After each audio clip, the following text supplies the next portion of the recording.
Hola, buenas tardes, señoras y señores. Les agradecemos, bueno, en mi nombre y en el de la Universidad Popular, pues haberse acercado esta tarde digamos, a oír, pero también a debatir. Es una de las cuestiones que siempre se plantea, venir a las conferencias a aportar ideas o, en fin, a rebatir lo que se diga aquí. Bueno, esta tarde vamos a Víctor Amigó, que es un socio nuestro, y ahora os lo voy a presentar. Pues nos va a hablar de una figura descollante, una figura importantísima en el mundo de las matemáticas, de la lógica, de la filosofía, de la biología y de la informática.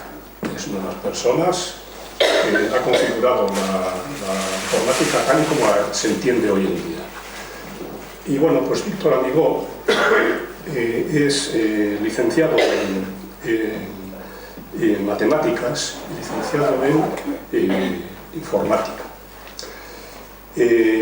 Poco antes de acabar la licenciatura en matemáticas empezó a trabajar en lo que antes se llamaba la Junta de Energía Nuclear, que ahora es el CIEMAT.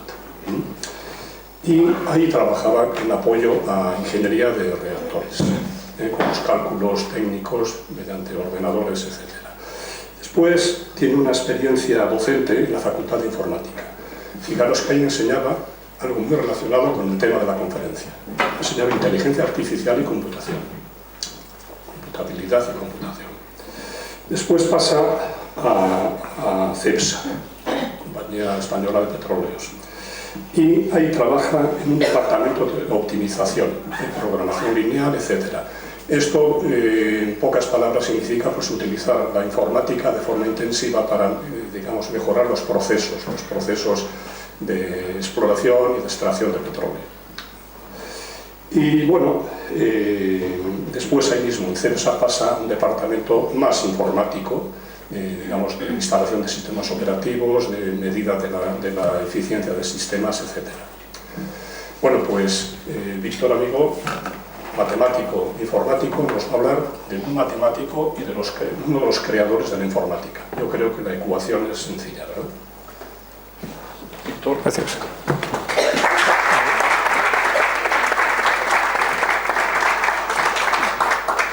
Bueno, en primer lugar, quería agradecer a Gabriel no solamente sus palabras de ahora, sino sobre todo que hace un tiempo me propusiera dar esta conferencia, porque la Universidad Popular quería de alguna manera celebrar el año Turing, que fue realmente el año 2012, aunque también con muchas conferencias y actos en el año 2013, y solamente que nosotros nos hemos retrasado un poquito y vamos al 2014. Pero en cualquier caso, la cuestión es que se celebró el centenario del nacimiento de Turing, y eso implicó una serie de actos, ya digo, por todo el mundo, porque Turing, a pesar de que yo he ido preguntando a mis amigos y conocidos y solamente menos de un 10% lo conocía, la verdad es que fue un señor muy importante. La cuestión es que Turing, ya digo que el año que se celebró fue el año 2012, pero no pasa nada, digamos, por contar ahora acerca de Turing en el año 2014. Hay una cosa a considerar, y es que en la conferencia voy a intentar ser lo menos técnico posible, porque Turing demostraba cosas realmente muy complicadas. Entonces nadie se asuste, porque lo que voy a contar yo creo que va a ser bastante comprensible en general. Primero voy a explicar un poco por qué es importante Turing, y realmente es por muchos motivos. Por un lado, ayudó a ganar la Segunda Guerra Mundial, pero a un nivel que implicó que la guerra durara entre 2 y 4 años menos entre algunos historiadores. Quizá incluso se podía haber llegado a perder la guerra si no hubiera sido por su decodificación o desencriptación de los códigos alemanes. Obviamente no fue la única persona que se dedicó a este tema, hubo muchos, algunos muy brillantes, y todo un apoyo de mucha otra gente que no descifraba, pero que sí que estaba implicada de alguna manera en el trabajo que se hacía allí. Entonces, ya digo, simplemente para que os hagáis una idea, cada año de la Segunda Guerra Mundial se calcula que ahorró 7 millones de vidas humanas. Entonces eso significa que ya Turing, aunque no hubiera hecho otra cosa, sería importante, porque su trabajo ahorró entre 15 y 20 millones de vidas. Eso es un cálculo evidentemente que puede ser muy discutible. Hay otra gente que dice que bueno, que eso realmente no es así, que lo que pasó fueron otras cosas. Hay gente que dice que bueno, que si no hubiera sido por Turing y por otra gente, pues que a lo mejor hubieran acabado metiendo una bomba nuclear en Berlín y se hubiera acabado la guerra. Bueno, quizás se hubiera hecho eso, que hubiera sido una salvajada igual que fue la de Hiroshima y Nagasaki. Entonces, bueno, lo que quiero decir es que en cualquier caso la ayuda de Turing fue fundamental. Otra cosa muy importante, quizá más que lo de la guerra, aunque claro, si no medimos las vidas humanas, que siempre una sola vida humana va a ser más importante quizá que cualquier otra cosa, pero si nos olvidamos realmente de que ahí hay implicación de vidas humanas, lo realmente interesante de Turing es que ideó una máquina teórica cuando no existían los ordenadores y que la utilizó para poder demostrar un teorema que es importantísimo dentro de los fundamentos de la matemática. También el trabajo de Turing es interesante bajo el punto de vista que él era capaz de imaginar que las máquinas algún día podían llegar a emular la mente humana. Y las ideas de Turing en aquel momento son casi incomprensibles que las pudiera tener, porque estamos hablando de un momento que ni siquiera existían los ordenadores. Y además él pasó a ser uno de los primeros que participaron en la construcción de ordenadores. Dentro de lo que cuento, que fue un precursor de la inteligencia artificial, llegó a hacer un programa de ajedrez cuando no existían los ordenadores.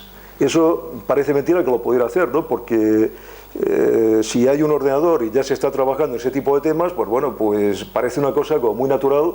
Ahora, sobre todo, que todos los niños en su casa pues juegan a diversos juegos de todos los tipos, pues que se pueda desarrollar por parte de alguien un programa de ajedrez. Pero es que en aquel momento él desarrolló un programa de ajedrez que después lo tenían que simular a base de tener instrucciones escritas y seguirlas al pie de la letra. Entonces eso realmente parece una cosa que a mí me parece asombrosa. Después también hizo aportaciones en biología matemática, de lo cual yo voy a contar muy poco, pero lo que me ha resultado a mí auténticamente impactante es que en un artículo he llegado a leer que algunas de las cosas que descubrió Turing solamente se ha podido demostrar que estaban en lo cierto 60 años después. Me parece una cosa también absolutamente increíble. También explicaré que Turing fue un atleta de élite, lo contaré con un poco más de detalle después, y quería leer una frase de Turing en un libro, un artículo suyo que se llama Maquinaria de computación e inteligencia. Dice: solo podemos ver poco del futuro, pero lo suficiente para darnos cuenta de que hay mucho que hacer. Bueno, otra cosa que también hay que mencionar es que existe una cosa que se llama Premio Turing, que es menos conocido que los premios Nobel, pero es algo así como los premios Nobel para informáticos. Lo concede la ACM, Association for Computing Machinery, o sea, Asociación para Maquinaria Computacional, y sirve para premiar los mejores avances en todas las facetas de informática, sobre todo, digamos, en software, más que en hardware. Es decir, lenguajes de programación, inteligencia artificial, análisis de algoritmos, base de estructura de datos, complejidad computacional, diseño de ordenadores, construcciones de objetivos, compiladores, análisis numérico, etc. Bueno, aquí una foto de Turing, que me ha parecido que está bastante bien.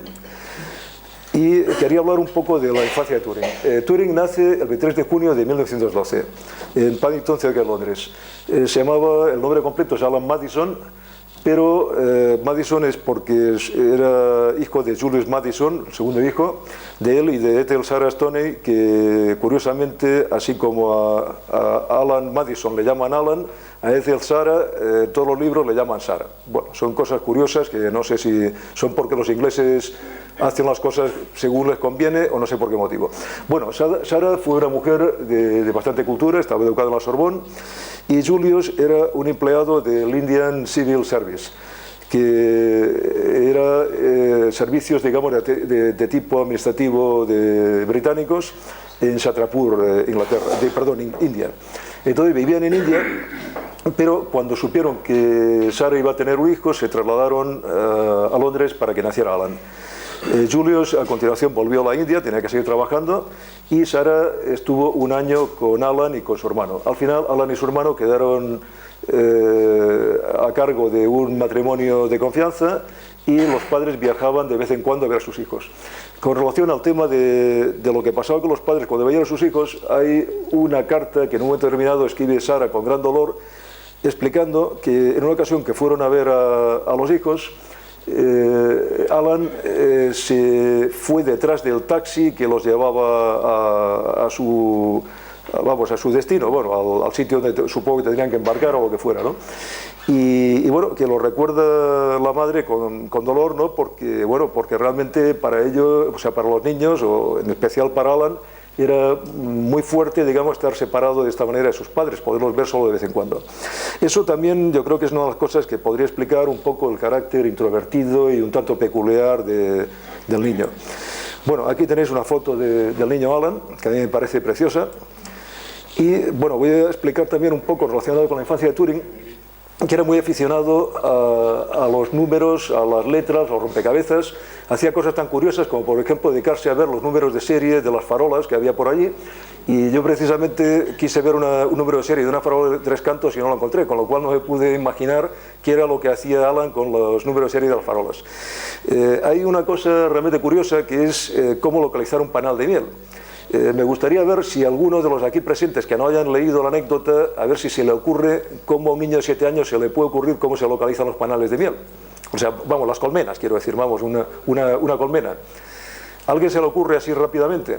Bueno, pues lo cuento, si no se le ocurre a nadie así rápido. Pues el tema es auténticamente trivial, pero es incomprensible que a un niño de 7 años se le puede ocurrir eso. Lo que hizo fue ir por el campo y observar que las abejas hacían diferentes recorridos en función de por dónde pasaba él por el campo. Y entonces se dio cuenta que, claro, si se cogían los diversos caminos de las abejas y se hacía la intersección, allí era donde tenía que estar la colmena. Entonces es una cosa muy obvia, pero para un niño de 7 años es una cosa auténticamente alucinante. Vamos, no se me ocurre que niños de 7 años puedan hacer estas cosas. Y bueno, quería comentar de que estuvo en varios colegios, en St. Michael's, en el Hassel's, que ahí estuvo interno ya. Fijaros lo duro que es para un niño de 9 años estar en un colegio como interno. Y también estuvo en Marlborough School, que su madre lo tuvo que sacar por un episodio de acoso escolar. Esto lo comento porque, bueno, parece que lo del acoso escolar es una cosa que pasa ahora y tal, porque los niños están muy mal educados y por no sé qué cosas. Bueno, ahora lo que ocurre es que los niños pueden hacer acoso escolar a través de cosas como las redes sociales, que no existían en aquella época, pero por lo demás no es nada, vamos, que las cosas no han cambiado tanto. Y quería comentar que leí un libro que es acerca de las maravillas de la naturaleza que cualquier niño debería conocer, porque este libro para Alan fue un libro maravilloso y que le hizo interesarse por todo lo que es la naturaleza, digamos, ¿no? O sea, fue para él vamos, lo leyó no sé si con 9 años también o 8 años. Bueno, después ya cuando Alan fue un poco más mayor, estamos hablando a partir de los 14 años, fue a una escuela privada, la Sherborne School, que sus padres estuvieron muy contentos de que pudiera llegar allí, porque creo que había un examen un poco fuerte para poder ir a esa escuela, bueno, y él fue capaz de superarlo. Lo que es más increíble es que un niño de 14 años, viniendo de Southampton, porque había estado en Francia, bueno, yo supongo, es que tampoco son detalles que los cuenten los libros así fácilmente, ¿no? Porque las cosas a veces se cuentan de manera resumida, pero yo supongo que en Francia debió estar con sus padres, vamos, o con su madre por lo menos, no sé si el padre seguiría en India, y la cuestión es que llegaron a Southampton. Y entonces se encontraron con que había una huelga general en aquel momento en Inglaterra y no funcionaban los trenes. Entonces supongo que su madre le facilitaría una bici, le compraría una bici, y el niño tranquilamente se hizo sus 100 kilómetros hasta llegar a la escuela con una parada en un hotel, porque no podía en ese momento hacerse los 100 kilómetros de golpe. Pero bueno, después veremos de que para él hacer 100 kilómetros en bici era una auténtica chorrada, digamos, ¿no? Pero en ese momento estamos hablando de un niño de 14 años. Eso fue una gran noticia tan sumamente importante que los periódicos locales comentaron el episodio. Pero por otro lado, a pesar de que llegó de esta forma tan especial a la escuela, y que el director además fue el primero que habló de este episodio, supongo, de la prensa local, después el director estaba bastante harto del niño y decía cosas tan tremendas como que si permanece en la escuela privada debe tener la intención de ser educado. Ahora bien, si solo pretende ser un científico especialista, está perdiendo tiempo aquí. Además, también el director le llamaba el alquimista, porque a Alan le gustaba muchísimo la química. Le decía que era decididamente antisocial y cosas por el estilo. Bueno, eso no es nada con relación al profesor de latín, que llegó a prometer 1.000 millones de libras a la organización de caridad que Alan designara para, de esa forma, prometió el premio de 1.000 millones de libras si Alan era capaz de aprobar su examen de latín. O sea, ya un maestro, digamos, con unas cualidades tan especiales, pues no me extraña que el niño le importara un pimiento en latín y cosas por el estilo, digamos, ¿no? Porque realmente Turing, muy desde el principio, pues no le gustó un pelo la autoridad, y le gustaban en especial las matemáticas, con lo cual, bueno, pues le interesaban bastante menos otras cosas, pero probablemente otros profesores con otro tipo de criterios y con otro tipo de acercamientos al niño hubieran podido conseguir que se interesara por otras cosas. De hecho, también tuvo problemas con el inglés y, por supuesto, él era muy bueno ya desde el principio. A los 3 años era un niño que tenía una capacidad lingüística o de habla absolutamente extraordinaria, sabía muchísimo más vocabulario que cualquier niño de 3 años, y entonces no se comprende que después tuviera dificultades con el latín, con el griego, etc. Bueno, por supuesto, sí que aprendió, por ejemplo, muy bien francés, supongo que porque su madre lo hablaba bien, no sé muy bien si sería por eso, porque viajó a Francia o por lo que fuera. Y lee cosas tan increíbles como La naturaleza del mundo físico, que es un libro de Eddington, pero dedicado a la mecánica cuántica.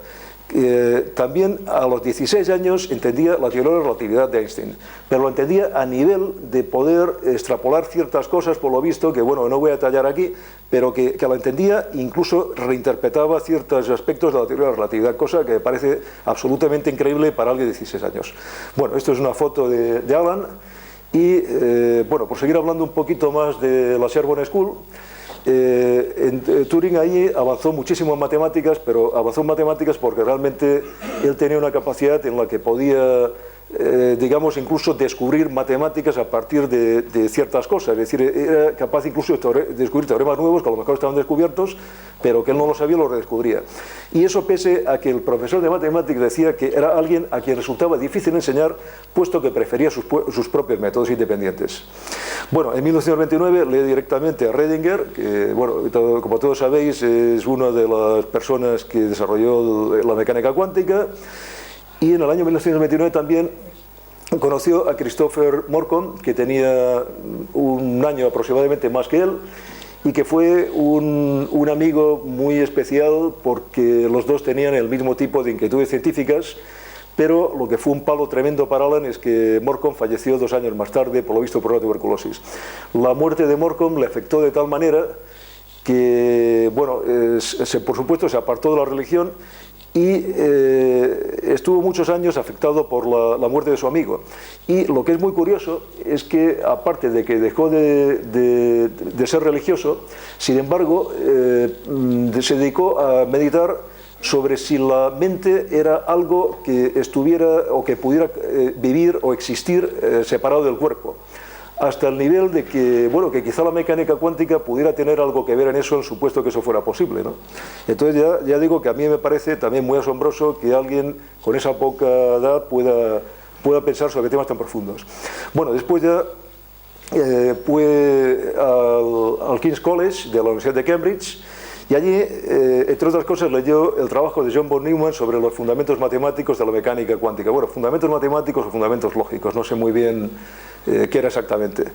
Leyó también a Russell, las obras más importantes de Russell, sobre todo la introducción a la filosofía de la matemática y los principios matemáticos de Whitehead y Russell. Y además también el trabajo de Kurt Gödel sobre los teoremas de incompletud y otras cosas. Y eso le inspiró el trabajo, vamos, su idea sobre la máquina de Turing y sobre lo que se podía hacer con la máquina de Turing. Es curioso que en el King's College, aparte de aprender muchas matemáticas, pues hacía cosas como remar, correr, jugar al bridge, tocar el violín, ir al teatro, la ópera, etcétera. Digamos, es decir, que tenía capacidad para preocuparse por muchas otras cosas y no solamente por las matemáticas.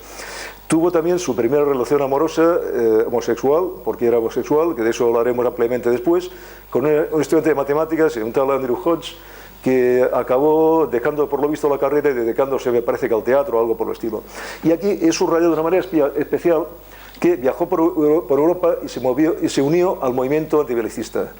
Me parece muy importante el saber eso, porque una persona que después contribuyó a la guerra, previamente se oponía de manera clara a lo que era la guerra, porque evidentemente para una mente tan brillante como él era obvio que era la peor forma de resolver los conflictos entre humanos.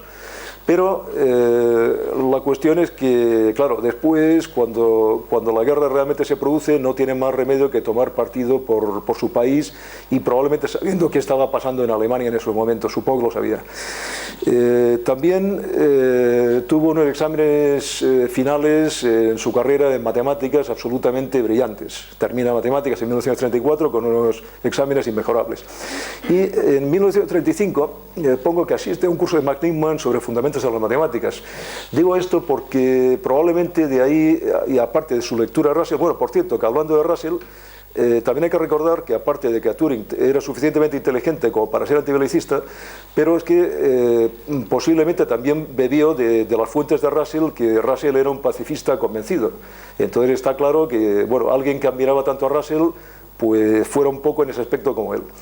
Bueno, digo también que asistió a un curso de Max Newman, que era un topólogo. La topología es una rama de las matemáticas que estudia cosas como, por ejemplo, las equivalencias entre cuerpos que se pueden deformar. Es decir, por ejemplo, si nosotros cogemos una pelota de ping-pong, bueno, o una pelota, mejor dicho, que se pueda deformar, si la deformamos, lo que obtenemos es un cuerpo equivalente al primero. Eso es una equivalencia de tipo topológico.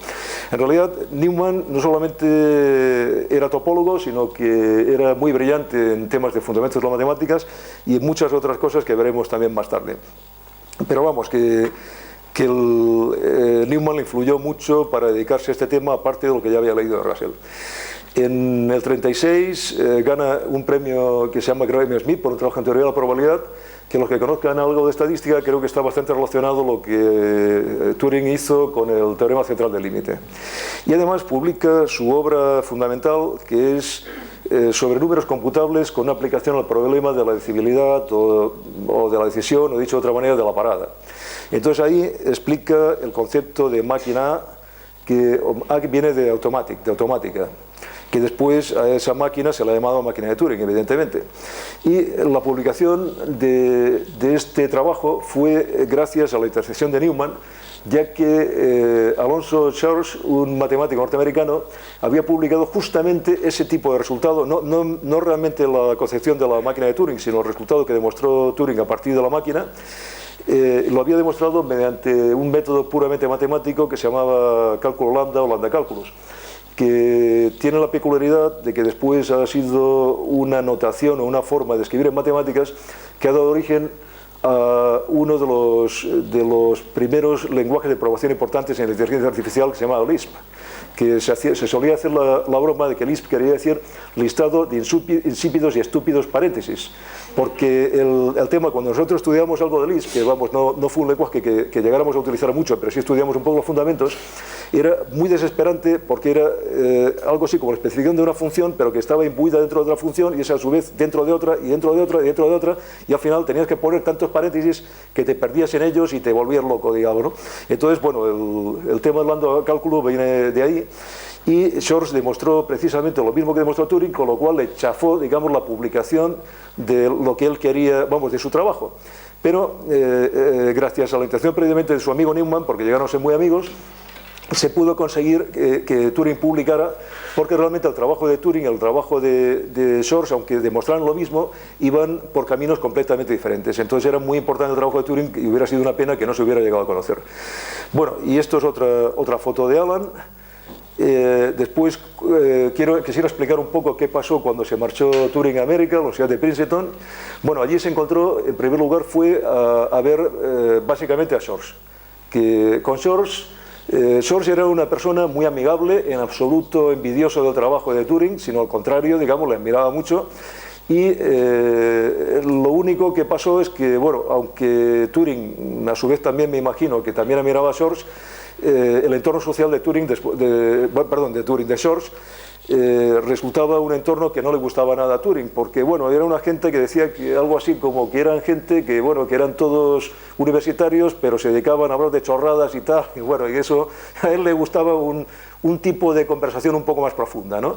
Pero bueno, la cuestión es que los años de Princeton fueron muy provechosos para él, porque escribió su tesis doctoral en solamente 2 años, Systems of Logic Based on Ordinals, sistemas lógicos basados en ordinales. En ella se escribe una cosa que se llama máquinas oraculares, que yo describiré después, pero que si no lo entendéis no pasa nada, porque yo tampoco, o sea que no hay ningún problema con ello. Y lo único que ocurre, evidentemente voy a intentar definirlo mínimamente, ¿no?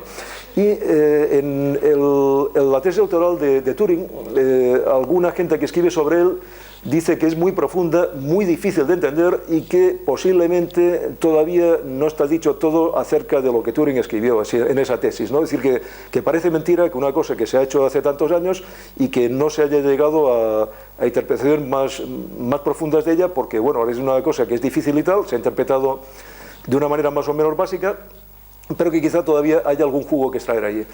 Y ya digo, de alguna forma trata del papel de la intuición en las matemáticas, que es algo muy distinto a la idea de formalización que tenía Turing acerca de cualquier cosa en matemáticas. Después, otra cosa también importante es que en Princeton comenzó a interesarse por la electrónica, pero a nivel profundo. Aprendió mucho de circuitos electrónicos, de componentes electromecánicos, etc. Y de hecho construyó una máquina multiplicadora utilizando relés electromagnéticos. Y bueno, por fin Turing se marcha hacia el año 38, otra vez de regreso a Inglaterra, a pesar de que el gran John von Neumann, que bueno, que es uno de los grandes de la informática, de la construcción de los primeros ordenadores, le ofreció un trabajo, pero él, tal como estaba la cosa, el percal, que bueno, ya se sospechaba que podía haber una guerra en su país o lo que fuera, la cuestión es que decidió marcharse otra vez de regreso al King's College. Regresa a Inglaterra y dicta conferencias sobre lógica matemática en el King's. Es muy gracioso las conferencias que dictaba, porque en una carta a su madre dice que bueno, que están asistiendo como unas 14 personas, pero que bueno, que desgraciadamente piensa que según vaya avanzando el curso y las conferencias vaya asistiendo cada vez menos gente, lo cual es una cosa un poco lamentable, pero en fin. Y una cosa muy curiosa es que asistía a conferencias de un señor que probablemente conocéis la mayoría más que a Turing, que es Wittgenstein, un filósofo de los más importantes que ha habido y que trabajó bastante también sobre fundamentos de la matemática. Entonces, Wittgenstein en las conferencias que daba pues eran bastante crípticas, casi no lo entendía nadie, salvo por supuesto Turing, que lo entendía todo. Y bueno, en las peleas que tenía, en un momento determinado, pues Wittgenstein decía cosas como: no sirve de nada que yo les intente convencer de algo con lo que Turing no estaría de acuerdo. O también, en un momento determinado, pues Turing, pues yo qué sé, se le ocurría decirle: ya veo lo que quiere decir. Wittgenstein: pues yo no quiero decir nada. Y así, ¿no? Y se lo pasaban ellos muy bien, y seguramente los demás de la conferencia muy mal, porque tenían poco. Yo espero que cuando llegue a la parte técnica de todo esto, poder explicarme de una manera que se entienda algo, vamos. Bueno, después una cosa muy divertida es la anécdota en que Turing decide alistarse voluntario de la Guardia Nacional Británica o algo así. Entonces hay una hoja de inscripción en la que se pone: ¿entiende usted que al enrolarse en los voluntarios de la defensa local de su majestad se haya sujeto a la jurisdicción militar? Entonces Turing pensó: no puedo imaginar ningún cúmulo de circunstancias en las cuales pudiera ser de mi provecho responder afirmativamente a esta pregunta. Por consiguiente, lo que hizo pues directamente dijo que no.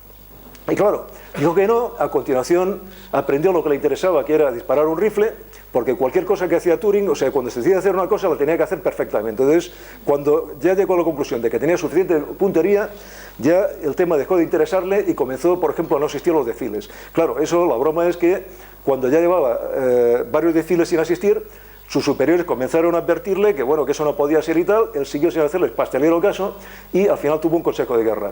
Y en el consejo de guerra, el coronel o el comandante, sí, me parece que era un coronel, el que era el presidente del tribunal, le dijo: ¿es cierto, soldado raso Turing, que no ha asistido a ninguno de los 8 últimos desfiles? Sí, señor. ¿Entiende usted o se da cuenta de que esto es una infección muy grave? No, señor. Soldado raso Turing, está intentando tomarme el pelo. No, señor, pero si mira mi solicitud de admisión a la Guardia Nacional, verá que yo no entiendo estar sujeto a la jurisdicción militar. Llevaron la hoja de solicitud, con la solicitud, la leyó el coronel y estuvo a punto de darle un ataque de nervios y dijo: se alistó usted de manera inadecuada, salga de mi vista. Bueno, ahora quería contaros una cosa no tan divertida, que es la máquina Enigma. La máquina Enigma, curiosamente, fue inventada mucho antes de la Segunda Guerra Mundial. Fue inventada por un tal Koch en el año, si no recuerdo mal, 1918, pero se la vende a Arthur Chervius y a un socio de Chervius, y fabrican una primera máquina en 1923. Lo fabrican, digamos, para transacciones comerciales, ¿no? Para, digamos, la seguridad de transacciones comerciales en las que no se quería que alguien pudiera enterarse de algo. Entonces, inicialmente tenía un teclado y 3 rotores con las letras del alfabeto, y bueno, y también tenía unas lucecitas con las letras también del alfabeto para dar la respuesta de cifrado, digamos, ¿no? Esta máquina comercial primera, aquí veis un poco cómo era, y no tiene todavía, bueno, aquí me parece que sí que está puesto, sí, aquí hay una cosa que se llama clavijero, que es el blackboard que hay ahí, pero esa no era la máquina comercial, esto era la máquina como después fue realmente para temas militares. La máquina esta tenía contactos eléctricos entre las caras de los rotores, también cables que conectaban internamente las caras de cada rotor, y para cada pulsación de una letra se originaba una distinta. Pero hay que hacer hincapié en que se originaba una distinta, jamás la primera. Si se hubiera originado la primera, los temas de cifrado hubiera sido más complicado. Lo que facilitó el descifrado precisamente es saber que una letra originaba cualquier otra. Antes de cifrar el mensaje se ponían los rotores en un cierto orden. El orden que se ponían los rotores era el mismo orden que tenía que ponerse los rotores para el descifrado. El resultado, digo, aparecían lucecitas con 26 bombillas, y el Enigma del Ejército de Fuerzas Aéreas Alemanas tenían 5 rotores, la Marina llegó a tener hasta 8, y bueno, y eso es algo que he leído en un libro. Otros dicen que no era exactamente ese el número de rotores. Bueno, que quiero decir de que no quiero asegurar que ese fuera el número de rotores, pero yo creo que eso es lo de menos. La cuestión es que la máquina de la Marina era una máquina muy difícil de desencriptar por una serie de circunstancias, y esa fue la que le tocó a Turing, básicamente. Lo que comentaba antes es que se añadió un sistema de clavijas, que eso, bueno, ya no veis el dibujo, y el sistema de clavijas permitía convertir una letra en otra incluso antes del cifrado por los rotores. O sea, fijaros si esto llegó a ser complicado. Además, para acabarlo de arreglar, no al principio, pero al final pudieron llegar a ser rotores extraíbles y se intercambiaban por otros metidos en una caja, con lo cual ya la cosa era una auténtica locura. También se podía modificar el cableado de los contactos internos, es decir, todo se iba complicando cada vez más. Y había otra pieza que se llamaba reflector, que era la que permitía el decodificado. El reflector estaba conectado al último rotor. Bueno, para cada día del mes la máquina se ponía en cierta configuración de rotores y de clavijero. El número de configuración de cifrado es un número que es muy elevado porque es número de permutaciones entre todos los dispositivos. Yo he visto que hay uno de los libros que llevo a recomendar en la bibliografía que hace un cálculo enorme al respecto. Lo he puesto un poco en duda y al final primero lo había puesto, pero después lo he quitado. Pero bueno, según ese cálculo, el número de posibilidades era mucho más que el número de posibles partículas elementales en el universo. Por supuesto, mucho más que el número de neuronas en el cerebro, que se estima en el orden de 10 elevado a 11. O sea que con eso digo todo. Pero bueno, yo creo que no eran tanto. Lo que pasa es que no me he tomado la molestia de intentar hacer el cálculo. Además es muy difícil porque no tengo todos los datos de saber exactamente el número de rotores y una serie de cosas. Entonces, bueno, pues no voy a entrar en el dato, pero que sepáis que era un dato enorme, hasta tal punto que al principio todo el mundo partía de la base que la máquina, la de la Marina en concreto, que era imposible descifrarla. Las otras las habían intentado descifrar previamente. De hecho, hubo un grupo de matemáticos polacos trabajando en Polonia que se hicieron con una máquina Enigma. Después no sé si la tuvieron que soltar, no tengo muy claro si era una máquina comercial o ya era de las de guerra, no lo sé muy bien, pero la cuestión es que aprovecharon esas circunstancias para, ya digo, un grupo de polacos encabezados por Rejewski, que era muy brillante, pudieron decodificar las primeras máquinas Enigma. Las primeras máquinas Enigma, incluso cuando todavía no eran máquinas de guerra, quiero decir, cuando ya eran simplemente máquinas comerciales, pero después siguieron con ese trabajo a comienzos de la Primera Guerra Mundial. Es interesante conocer que los matemáticos tenían cierta ventaja sobre otra gente, por ejemplo, sobre lingüistas y historiadores, etc., no porque los matemáticos fueran más listos, sino porque tenían conocimiento de técnicas como, por ejemplo, teoría de permutaciones, por ejemplo, que fue una cosa que utilizó mucho Rejewski y que, bueno, una permutación me imagino que todo el mundo sabe lo que es, pero vamos, si no, lo cuento brevemente. Si nosotros tenemos los números 1, 2 y 3, 1, 2 y 3 sería una permutación de esas tres cifras. 2, 3, 1 sería otra permutación, y así, o sea, con tres elementos, por ejemplo, hay 6 posibles permutaciones, o el número de permutaciones es 6, ¿no? Claro, cuando eso crece, la cosa es enorme, y hay teorías que se pueden aprovechar, porque los polacos, por lo visto, creo que llegaban a hacer hasta sistemas de ecuaciones para intentar descifrar el tema, ¿no? O sea, con lo cual quiero decirte que los conocimientos sobre teoría de permutaciones de los polacos no era trivial. Y más otras cosas. Construyeron, además, a partir de los primeros experimentos, digamos, podríamos llamar manuales, construyeron una máquina que la llamaban ciclómetro y después una cosa que se llamaba bomba, que le llamaban bomba criptologizna, que no sé exactamente, bueno, es algo de criptología, pero no sé exactamente lo que quiere decir en polaco. La gracia es que lo de bomba parece que es un nombre así un poco bélico, pero parece que a los polacos se le ocurrió lo de bomba porque había un postre en Polonia que era algo así como un helado y se llamaba bomba, y se le ocurrió llamarla así a la máquina, pues como se le podía haber ocurrido cualquier otra cosa. Aparte de esto, con 3 rotores y sin clavijero, por supuesto, es decir, la máquina, la que llamamos comercial, un experto británico se llamaba Foss, también había roto la codificación. Eso, por supuesto, los alemanes lo sabían y se dedicaron a vender máquinas, y es muy interesante conocer que una parte de nuestra guerra civil se perdió, desgraciadamente, por culpa de que el bando franquista tenía máquinas de estas que no pudieron descifrar los republicanos. Y eso fue una desgracia que le pasó a la República, porque me imagino que si hubieran podido descifrar, bueno, igual hubieran perdido la guerra, pero bueno, hubieran tenido alguna posibilidad más. Bueno, los alemanes pasaron de 3 rotores a 6 rotores, parece ser, bueno, ya no tengo yo muy claro los rotores porque cada cual dice una cosa, pero bueno, comenzaron a complicar el tema de los rotores y los polacos necesitaban por lo visto 60 bombas y no tenían la posibilidad de construir tantas, con lo cual dejaron de decodificar y se marcharon algunos de ellos a Francia, y al final acabaron algunos de ellos colaboraron, bueno, desde Francia colaboraron con Bletchley Park, que es donde Turing hizo el trabajo, pero incluso algunos de ellos acabaron en Bletchley Park también. Bueno, os quería poner unas fotos del genio de la descriptación de los polacos, el Marian Rejewski, y os quería poner, para no hablar yo solo y que os aburráis excesivamente, cómo cifraba una máquina Enigma. Yo creo que lo va a explicar probablemente bastante mejor que yo.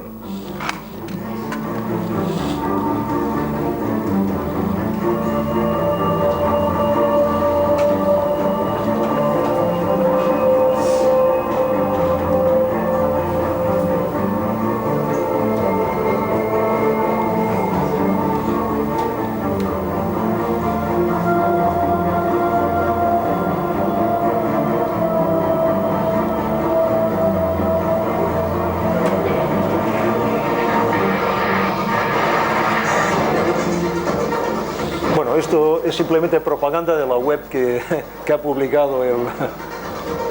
Podría haber quitado, pero bueno, tampoco...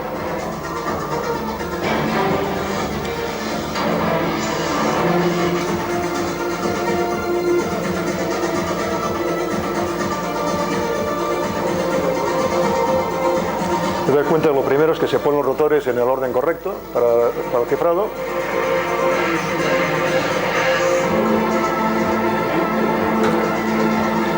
Y ahora se va a teclear el mensaje a cifrar.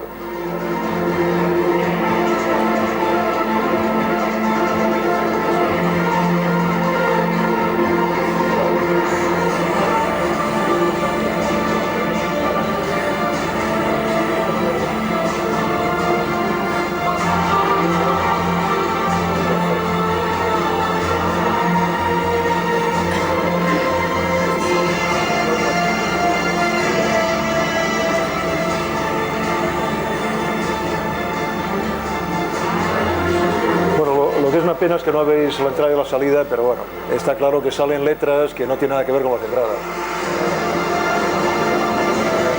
Aquí las recalca un poco. Y aparecen ahí en las luces.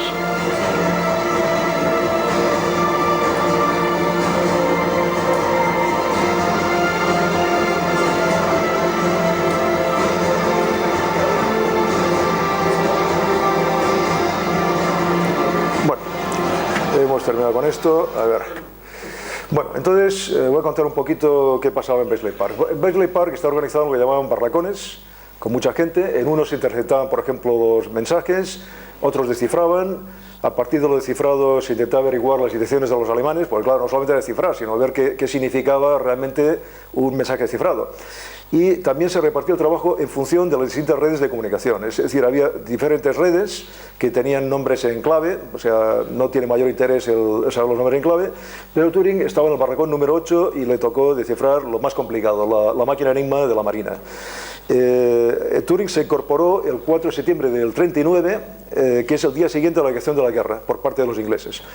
Y bueno, he puesto aquí una cosa que está un poco separada porque realmente no sé quizás si correspondía ponerlo en otra zona, que es que, porque es un tema muy posterior al comienzo del descifrado de Enigma, que llegó a diseñar un sistema cifrado de conversaciones telefónicas, que le llamaron Dalila, en el año 1943. Tuvo además una colaboración con los laboratorios Bell y tal, pero bueno, americanos en ese aspecto. Pero bueno, lo que quería recalcar realmente es que no solamente era capaz de cifrar cosas, sino que hacía una cosa tan asombrosa para aquellos momentos como era cifrar conversaciones telefónicas. Era algo espectacular, que eso se pudiera hacer y que lo hiciera Turing. Una cosa también importante es que cuando le reclutaron para la decodificación, este hombre ya había sido capaz de establecer un mecanismo de cifrado, es decir, ya había inventado realmente, aparte que le interesaba mucho a todos los temas de criptografía, ¿no? Pero no solamente es que le interesaban a nivel teórico, es que ya había diseñado un sistema criptográfico, lo que no sé si llegó realmente muy conocido por sus reclutadores, pero vamos, él hacía la broma de que, bueno, que era una cosa que consideraba que era suficientemente bueno para venderlo al gobierno, pero que vamos, que no sabía si era muy ético el venderlo al gobierno, ¿no? Pero vamos, la cuestión es que él ya lo había diseñado y parece que era un sistema bastante bueno. Bueno, aquí os pongo una estatua de Turing descifrando, me ha parecido muy bonita. Y bueno, la cuestión es que Turing idea una nueva bomba, porque claro, el descifrado manual era complicadísimo. Entonces, junto con Harold King, que como en la parte, digamos, más mecánica, ¿no? Idea la nueva bomba para el descifrado. Después, un tal Gordon Weissman realmente llega a mejorar la calidad de esa máquina, por lo cual la bomba al final se conoce como bomba de Turing-Wellham. Esta pesaba casi 1 tonelada, con lo cual aquí sí que ya, bueno, se podría hablar de que era la bomba porque además era realmente aparatosa. Era una máquina de 1 tonelada que ocupaba como una habitación completa. Incluía 108 rotores agrupados de 3 en 3, y los grupos de 3 rotores se agrupaban por docenas. Cuando se interceptaba un mensaje, Turing tenía que tomarse la molestia de andar jugando con el cable de los rotores hasta colocar la cosa adecuadamente. La primera se construyó el 18 de marzo de 1940 y llegó a haber, al final de la guerra había 211 de esas máquinas que pesaban 1 tonelada. Necesitaban 2.000 personas, sobre todo mujeres, para manejarlas. Había bastantes más miles de personas al final de la guerra en Bexley Park, pero vamos, ya simplemente 2.000 personas para manejar las bombas es una cosa auténticamente increíble. Esto es una reconstrucción de las bombas porque parece ser que se destruyeron, pero bueno, aquí hay una reconstruida para que os hagáis una idea de cómo eran los aparatos estos. Aquí he querido poner las fotos de las RENs, que eran las mujeres contratadas sobre todo para manejar las bombas y para hacer cualquier tipo de trabajo, podríamos llamar más o menos mecánico, o bueno, que no requiriera gran habilidad intelectual, digamos, bueno, hasta un cierto punto, ¿no? Lo de habilidad intelectual hasta un cierto punto porque el manejo de todo este tinglado no era fácil, ¿no? Y lo pongo en honor a las RENs porque fueron unas mujeres que tuvieron una importancia extraordinaria, evidentemente igual a Turing, no a lo mejor individualmente, pero sí todo su conjunto, y que además, ya como después ha ocurrido en los trabajos de la mujer, pues muy mal pagados en aquella época. Eran lo peor pagado, digamos, que había en Bexley Park, con mucha diferencia. Bueno, ahora quería contar cómo se cifraba y descifraba en la red Delfín, que era la Marina alemana. Si no se entiende, no pasa nada, pero es un poco porque la Marina alemana hacía cosas mucho más complicadas que lo que acabamos de ver en la pequeña película. Lo primero que pasaba es que se cifraba el propio orden de los rotores, es decir, que no era tan sencillo como decir, bueno, aquí el señor que cifra sabe que va a tener los rotores colocados en determinada posición, los que lo reciben también lo saben lo mismo y a partir de ahí se cifra. Claro, si eso fuera así, posiblemente alguna interceptación hubiera sido más fácil, bueno, sobre todo alguna interceptación, me refiero, de haber pillado por ahí algún buque alemán con alguna cosa tal, pues hubiera sido todo bastante más sencillo para el descifrado. Pero todo era mucho más complicado. Primero, el operador cifraba o ponía una posición base que era la que él quería, digamos, ¿no? O mejor dicho, perdón, me estoy explicando mal. Primero ponía la posición que era la del día, la que sí estaba en las instrucciones de todos los operadores alemanes. Si esa posición era LIC, ponía LIC. Pero a continuación ponía los caracteres que a él le daba la gana. O sea, pulsaba para cifraba 3 caracteres. Por ejemplo, MBO y obtenía SAM. Entonces, después, para complicarlo más, elegía 3 letras al azar. Por ejemplo, WAK. Y las ponía unas encima de otras. Entonces, cogía las letras en vertical y las consideraba una unidad. Es decir, WS, AAA, KM. Y eso, que eran bigramas, es decir, bigramas quiere decir 2 letras, las cogía y con una tabla de bigramas obtenía lo que correspondía a esos 3 bigramas. Y obtenía, por ejemplo, los bigramas IK correspondiendo a WS, PQ correspondía a A y GO al otro. Entonces, enviaba, no os lo perdáis, esto. Y entonces el operador receptor tenía que hacer la cosa a la inversa. Primero cogía la tabla de bigramas y decía, bueno, pues estos bigramas que me han puesto, la IK corresponde a WS, la PQ a A y GO a KM. Después ponía los rotores en L y C, porque esa era la posición que él sabía que tenía que poner. Y tecleaba SAM, es decir, tecleaba la segunda parte de cada bigrama, que era SAM, y obtenía MOV. Y decía, hombre, ya está, pues ahora ya sé cómo tengo que decodificar el mensaje. Vosotros fijaros qué follón, digamos, para cifrar. Por eso la máquina alemana era auténticamente tremenda, porque los otros reyes alemanes, lo de la Fuerza Aérea y el ejército, normalmente no hacían esto tan complicado. Pero todo esto, lo que es absolutamente increíble, es que me imagino que Turing estuvo meditando mucho sobre el tema, pero llegó realmente a averiguar de golpe todo, a partir de una serie de mensajes que tenía descifrados por ahí, los cogió, los colocó por ahí, me imagino, encima de su mesa, comenzó a pensar y lo averiguó todo en una noche, que el sistema que utilizaban los alemanes era de este tipo. Me parece completamente increíble. Yo creo que a ningún otro se le podía haber ocurrido cosas así. Bueno, otros métodos que utilizaba Turing para descifrar, por ejemplo, se utilizaban lo que llamaban chuletas. Chuletas era un texto alemán sin cifrar. Por ejemplo, FORT, que significa, era una abreviatura de Fortsetzung, que es continuación del mensaje anterior. Bueno, eso aparecía por todas partes. Entonces lo que hacían era buscaban eso, o buscaban cosas como Veva, Wetter, Werte, bueno, yo evidentemente pronuncio mal alemán porque no tengo ni idea de alemán, que quiere decir estación meteorológica, o esto otro, Wetter fuhr die Nacht, tiempo para la noche.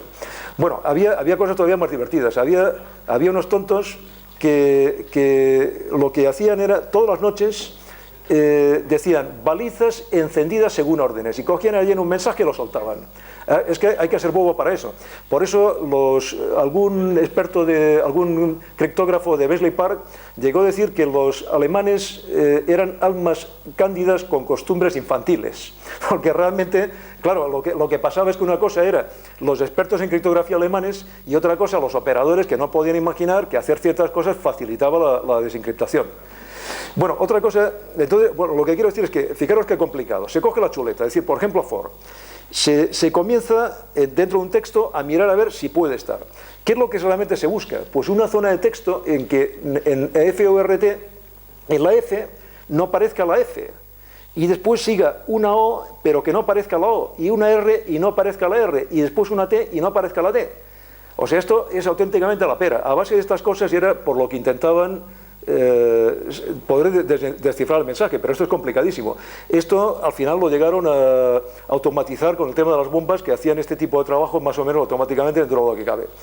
Y después lo que hacían, por supuesto, es lo que le llamaban pellizcos, que pellizcos era simplemente capturar un barco alemán y obtener la información pertinente. Normalmente lo que pasaba es que por ejemplo, los submarinos alemanes, cuando iban a capturarlos, pues tiraban las máquinas Enigma por la borda, las tablas de bigramas por otro lado, bueno, intentaban deshacerse de todo lo que podían. Pero en alguna ocasión se conseguía, si no una máquina Enigma, pues coger la tabla de bigramas, o bueno, se conseguía algo. El Ian Fleming, que conoceréis, os sonará mucho el Ian Fleming, diseñó un pellizco que hubiera sido espectacular y que se llama Radless, que quiere decir operación despiadada. Era ni más ni menos que coger un avión, fijaros qué cosa más complicada, se cogía un avión, se montaba en él una serie de gente, incluyendo el propio Fleming, que era el que iba a ser capaz de hablar en alemán con los alemanes. Ese avión, bueno, por supuesto, cuidado, un avión alemán, un avión alemán que me imagino que habrían contemplado previamente.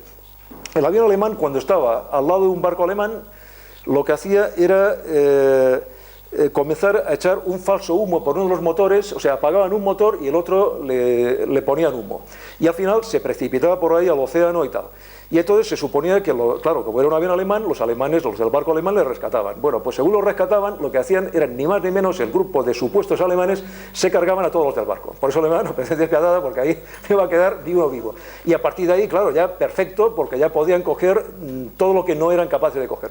Bueno, la cuestión es que esto, Turing y otra gente, bueno, estaban entusiasmados con esta operación porque era la que les hubiera permitido avanzar de manera espectacular, pero por una serie de condiciones al final no se pudo llegar a hacer esa operación. Fue una pena. Bueno, entonces, otros métodos que usaba Turing, por ejemplo, desarrolló procedimientos estadísticos para usar mejor la bomba, que le llamaba bamburismo. Ahí lo que hizo fue inventar un método que después fue redescubierto por otro matemático en el nombre de análisis secuencial, por lo visto. O sea, y bueno, otra cosa es, por ejemplo, utilizar, teoría de grafos. Un grafo es simplemente una forma, bueno, os voy a explicar muy brevemente, no me quiero enrollar porque tenemos poco tiempo, pero para que hagáis idea de qué es un grafo, hay un ejemplo muy típico de teoría de grafos que es el problema del viajante de comercio. El viajante de comercio es un señor que sale a una ciudad y tiene que visitar un conjunto de ciudades.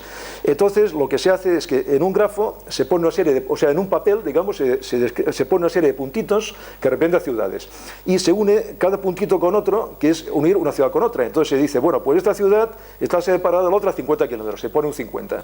Y después la idea es que el viajante lo que tiene que hacer es conseguir recorrer todas las ciudades, las tiene que visitar todas, pero haciendo el menor número de kilómetros posible. Esto es un problema muy conocido de teoría de grafos que se llama el viajante de comercio, y que cuando comienza a crecer el número de ciudades, pues es un problema prácticamente inabordable, salvo que se utilicen no algoritmos que son capaces de dar el resultado exacto, sino una cosa que utilizó mucho Turing y que se utiliza en inteligencia artificial, que son lo que se llaman métodos heurísticos.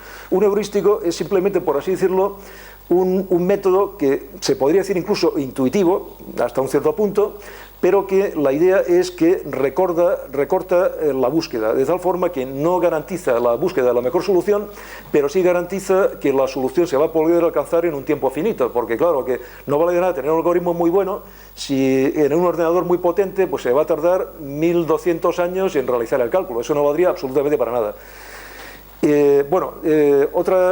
Una cosa muy importante que ha dicho la película anteriormente: al cifrar la posición inicial de los rotores, los alemanes metían la gamba a base de bien. Como había la posibilidad de que al transmitirlo por Morse se perdiera alguna cifra, decían, bueno, pues para más seguridad lo vamos a transmitir 2 veces y así no hay posibilidad ninguna de confusión. Bueno, pues esta broma sirvió para facilitar a Turing y a sus muchachos la desencriptación. El error lo corrigieron en 1940, pero ya la primera bomba de Turing ya estaba funcionando y con ella pudieron seguir descifrando. Bueno, otras cosas curiosas que hacía Turing en Beasley. Pues se marchaba corriendo a Londres a una reunión total a 64 kilómetros. Bueno, realmente Beasley estaba a 80 kilómetros de Londres. Pero yo he visto el dato, los 74 kilómetros, que me imagino que será real, porque a lo mejor no iría al mismo Londres, sino a una zona que estuviera a un poquito menos de kilómetros del centro de Londres. Otra cuestión es que se comprometió con una mujer, con Joan Clark, porque era una brillantísima matemática y era una criptoanalista absolutamente genial. Entonces, bueno, pues me imagino que dos mentes tan privilegiadas y tan cercanas en su trabajo, pues llegaron a comprometerse sentimentalmente porque, bueno, serían seguramente muy amigos y se compenetrarían muy bien, pero al final la cosa no acabó bien porque, claro, realmente Turing era claramente homosexual y además, justamente la circunstancia que rompió con Joan, pues se dieron además unas cuestiones un tanto peculiares, como que reservaron un hotel, no me acuerdo en qué sitio, y tuvieron la desgracia que cuando llegaron allí el hotel no tenía la reserva. Bueno, a Turing le costó un disgusto, se montó un follón y tal, ¿no? Y bueno, y después de eso, pues no sé, por alguna circunstancia la cuestión es que rompió con Joan. Vamos, hubiera roto si no hubiera sido por eso, por otro tipo de motivo. Después otra cosa que hacía era que, bueno, tenía amigos, por ejemplo, a 30 kilómetros, pues bueno, pues era una carrerita y lo veía. Ganó una carrera organizada por militares, que eso fue muy divertido, porque claro, los militares se pensaban que, bueno, que si Turing se había apuntado ya a una carrera, pues bueno, pues ese tío tonto, digamos, bueno, no tonto no, pero quiero decir, más bien delgaducho, flojo y tal, bueno, ocupado con sus menesteres raros y tal, ¿no? Pues bueno, ¿cómo iba a ser capaz de correr? Bueno, pues corrió la carrera, la ganó y punto, digamos, ¿no? No sé, una carrera de 1 milla o 5 kilómetros o algo por el estilo, una carrera corta, pero bueno, me imagino que Turing, que le gustaban las distancias largas, pues era capaz de correr cualquier cosa. Y después tenía curiosas manías, por ejemplo, ataba la taza para que no se la quitaran, entre otras cosas, y una cosa peculiar es que iba en bici con una máscara antigas, pero era para evitar la alergia, no era porque fuera raro, sino que era su método de intentar evitar la alergia, a pesar de que las máscaras antigas, por lo visto, eran muy incómodas, pero hay algunos de los que escriben sobre Turing que dicen que lo más probable es que él la máscara antigas la modificara para que fuera menos incómoda, porque no ir con ella en bici era como imposible. Bueno, y después vamos a la segunda parte de la desencriptación de lo que hizo Turing, que todavía fue peor. Eso era todavía más complicado. Parece mentira, bueno, yo desde luego es que no me puedo hacer idea que esto sea más complicado que lo anterior, pero vamos, por lo visto dicen que esto era todavía más difícil.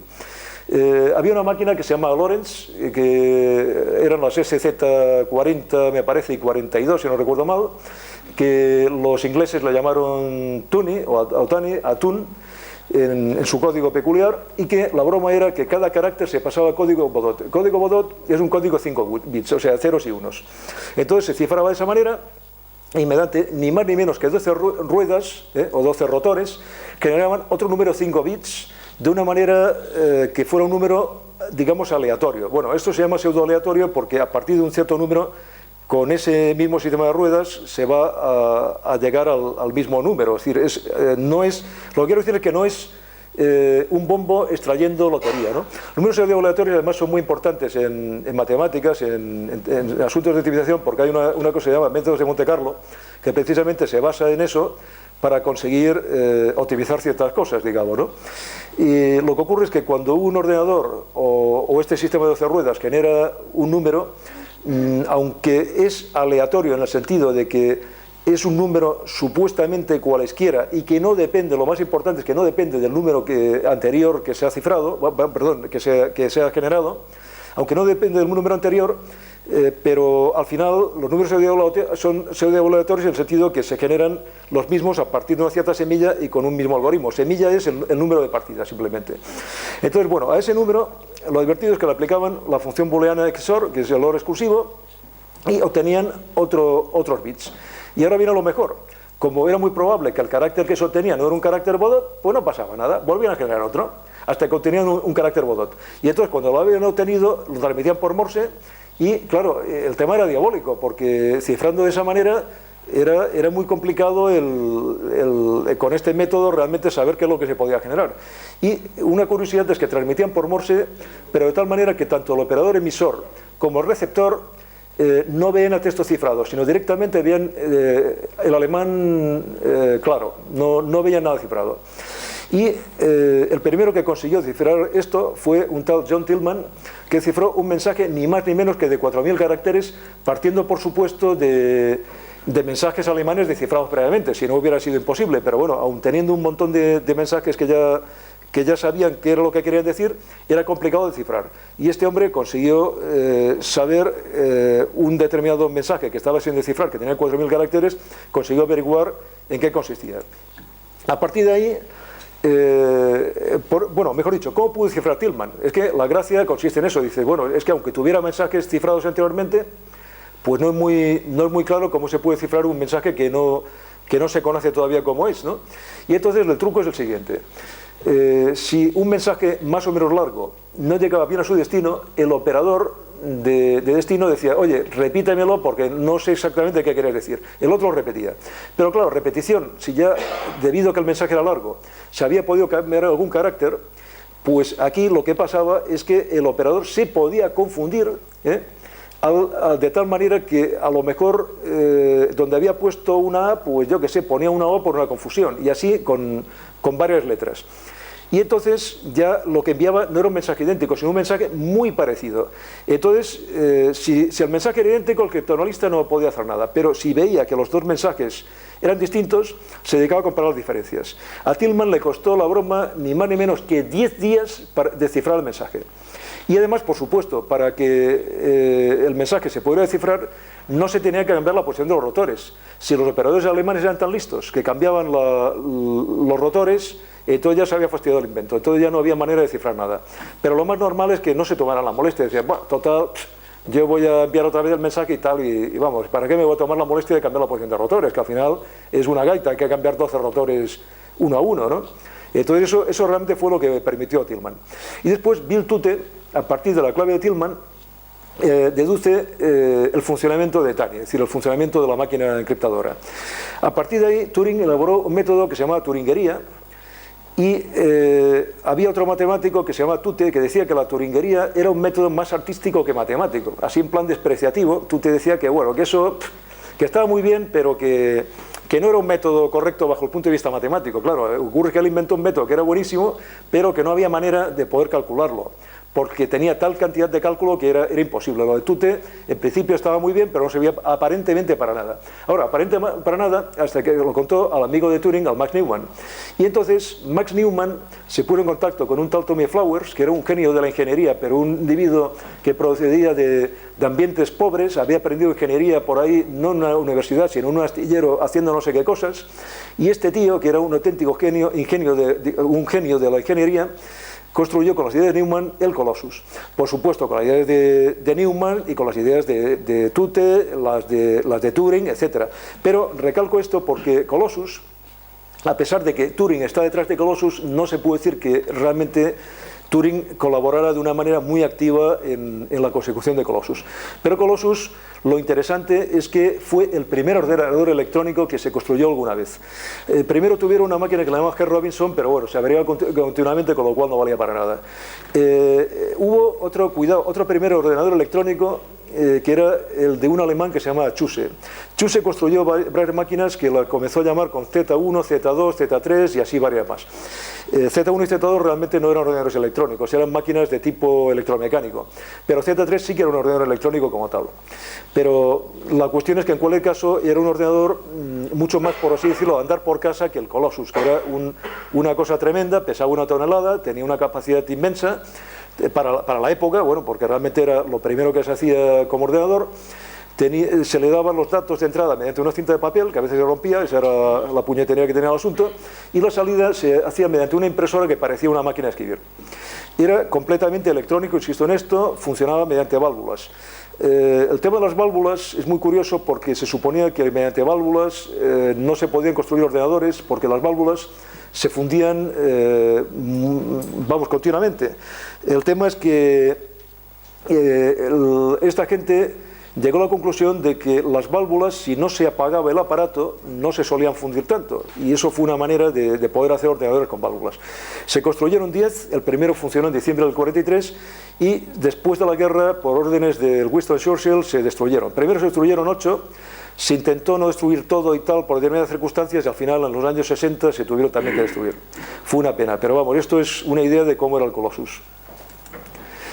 Bueno, y de Turing en Bletchley Park no me resisto a contar lo que decían, por ejemplo, Knox, que fue el jefe reclutador de Turing, y que era un fulano que cifraba desde la Primera Guerra Mundial y era un traductor de poetas griegos, es decir, era un individuo completamente abocado a las letras, a traducir los poetas griegos clásicos, pero que también era bueno, digamos, descifrando, y le pusieron como jefe de Bletchley Park.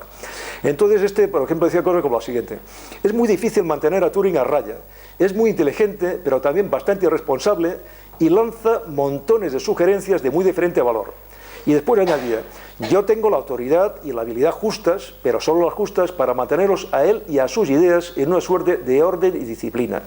Y después también decía: pero es muy bueno en lo suyo. Claro, evidentemente. Y después Birk, que era historiador y jefe del Barracón 4 de Inteligencia Naval, decía: Turing y Twins, bueno, Twins era el ayudante de Turing, son brillantes, pero como muchas personas brillantes no son prácticos, son desordenados, pierden cosas, no saben copiar correctamente y titubean entre la teoría y la fabricación de chuletas. Me imagino que eso lo dijo antes de que Turing llegara a resultados importantes, ¿no? Pero para que veáis de que la gente no decía cosas muy buenas de Turing y desde luego no tiene ninguna razón. Por eso, por cierto, Breaking the Code es un trozo de película en que se ve cómo el NOS recluta a Turing. Y en la conversación entre ellos, bueno, la conversación supuesta, porque evidentemente no creo que se conociera exactamente lo que hablaron entre sí. Pero la verdad es que la película esta de Breaking the Code, la conversación entre los dos no tiene desperdicio. Pero como dura 7 minutos, lo vamos a dejar para el final. Y al final además tengo puesto la diapositiva como última diapositiva. Si no, oye, os intentáis ver la película y os enteráis de qué va el tema del Breaking the Code. Bueno, hay una frase de Michie que me gusta mucho más que las frases anteriores de sus enemigos de Bletchley Park, por decirlo así, que es la de Donald Michie, que conoció precisamente Turing en Bletchley Park cuando Michie tenía 19 años y era un individuo realmente brillante, que me imagino que no tendría terminado la carrera de matemáticas, pero debía ser un tío tan extraordinario que allí consideraron que había que traérselo allí para ayudar a Turing. Y entonces Michie llegó a ser un buen amigo de Turing y además se le conoce, no diré más que ir a la Wikipedia y mirar cosas sobre Donald Michie, porque fue uno de los grandes expertos en inteligencia artificial, uno de los primeros en inteligencia artificial, pero un tío realmente muy importante. Y entonces él decía lo siguiente: cuando conocí a Alan, sus excéntricas maneras me llevaron erróneamente a creer que era todo cabeza y nada corazón. Cuando lo conocí mejor, me di cuenta de que sus emociones eran tan infantiles, en esencia tan buenas, que en un mundo tan ampliamente poblado por personas interesadas y egoístas, hacían de él una persona muy vulnerable. Esto, Michie seguramente tenía más razón que los anteriores sobre cómo era realmente Turing. Bueno, después de la Guerra Mundial, pues Turing hizo su primer trabajo realmente importante en informática. Porque yo digo, Colossus no se puede decir que fuera obra de Turing, aunque estuvo influenciado por Turing. Primero escribió una cosa llamada Proposed Electronic Calculator, es decir, propuesta de calculador electrónico. Aquí describe ni más ni menos lo que es un ordenador digital de programa almacenado. Pero cuidado, el programa almacenado, Colossus no era de programa almacenado. Colossus funcionaba a base de que los operadores de Colossus se veían locos conectando y desconectando cables por todos lados. Allí no había programa almacenado que valiera. Y en ese aspecto, por lo visto, Turing estuvo por delante de John von Neumann, que tuvo una idea parecida, pero que, bueno, que a Turing, por así decirlo, se le había ocurrido primero. Aparte de esto, como sabía también mucho electrónica, porque este buen hombre aprendía cualquier cosa que se propusiera, pues detalló el hardware con que se tenía que construir el ordenador. Y lo que fue una pena es que en el año 47, por una serie de circunstancias, se estaba retrasando el proyecto, por lo visto ya se aburrió del asunto, y le propusieron un trabajo en Manchester que le iba a parecer más atractivo. Y allí participó en el proyecto de Bebé o de Baby, como lo llamaban evidentemente los ingleses. Y para él escribió el primer manual de programación del mundo. Todavía no había manuales de programación y este fue el primero que se escribió. En esta obra escribió cosas tan curiosas como: parece probable que se pueda desarrollar un sistema de almacenamiento adecuado sin involucrar ningún tipo nuevo de tubo, utilizando de hecho un tubo de rayos catódicos normal, con papel de aluminio sobre la pantalla para que actúe como plato de señal. Entonces esto es muy curioso, porque al jefe de proyecto, un tal Williams, esto que decía Turing, por un lado, lo vio intentando hacerlo en un laboratorio de Ecker en Filadelfia, otro individuo que se intentaba hacer ordenadores electrónicos. Y lo que ocurre es que el problema de los tubos estos de rayos catódicos es que no guardaban realmente la señal. Es decir, que sí, la señal aparecía, pero desaparecía. Con lo cual, claro, si al cabo de un minuto ibas a ver lo que ponía allí, pues no servía para nada, ¿no? Entonces, a Williams se le ocurrió una modificación que permitía que los tubos de rayos catódicos pudieran servir como elementos de memoria. También se utilizaron como elementos de memoria por aquella época, anteriormente. Ya no sé si habían utilizado en Colossus o en qué exactamente, o en el ACE, me parece que en ACE, que eran lo que se llamaba tubos de retardo de mercurio, pero era un sistema que era mucho más lento y tal. Bueno, era peor que esto otro cuando esto otro se consiguió implementar. Y el único problema de Turing es que se llevaba fatal con el Kilburn, que era el principal diseñador precisamente de este ordenador, y era el segundo de a bordo de Williams. Así como Williams parece ser que era una persona muy agradable, de una conversación muy entretenida, una persona muy extrovertida, muy amistosa con todo el mundo, muy amigo de Turing también, ¿no? Kilburn era una especie de mala bestia, se llevaba muy mal con todo el mundo, y en especial con Turing. Como intentaba ser el jefe de Turing, y Turing desde luego no soportaba que hubiera jefes por encima de él, salvo que realmente fueran capaces de demostrar que sabían más que él. Y bueno, Turing no digo que no supiera mucho, pero bueno, la cuestión es que con Turing la cosa no cuajó.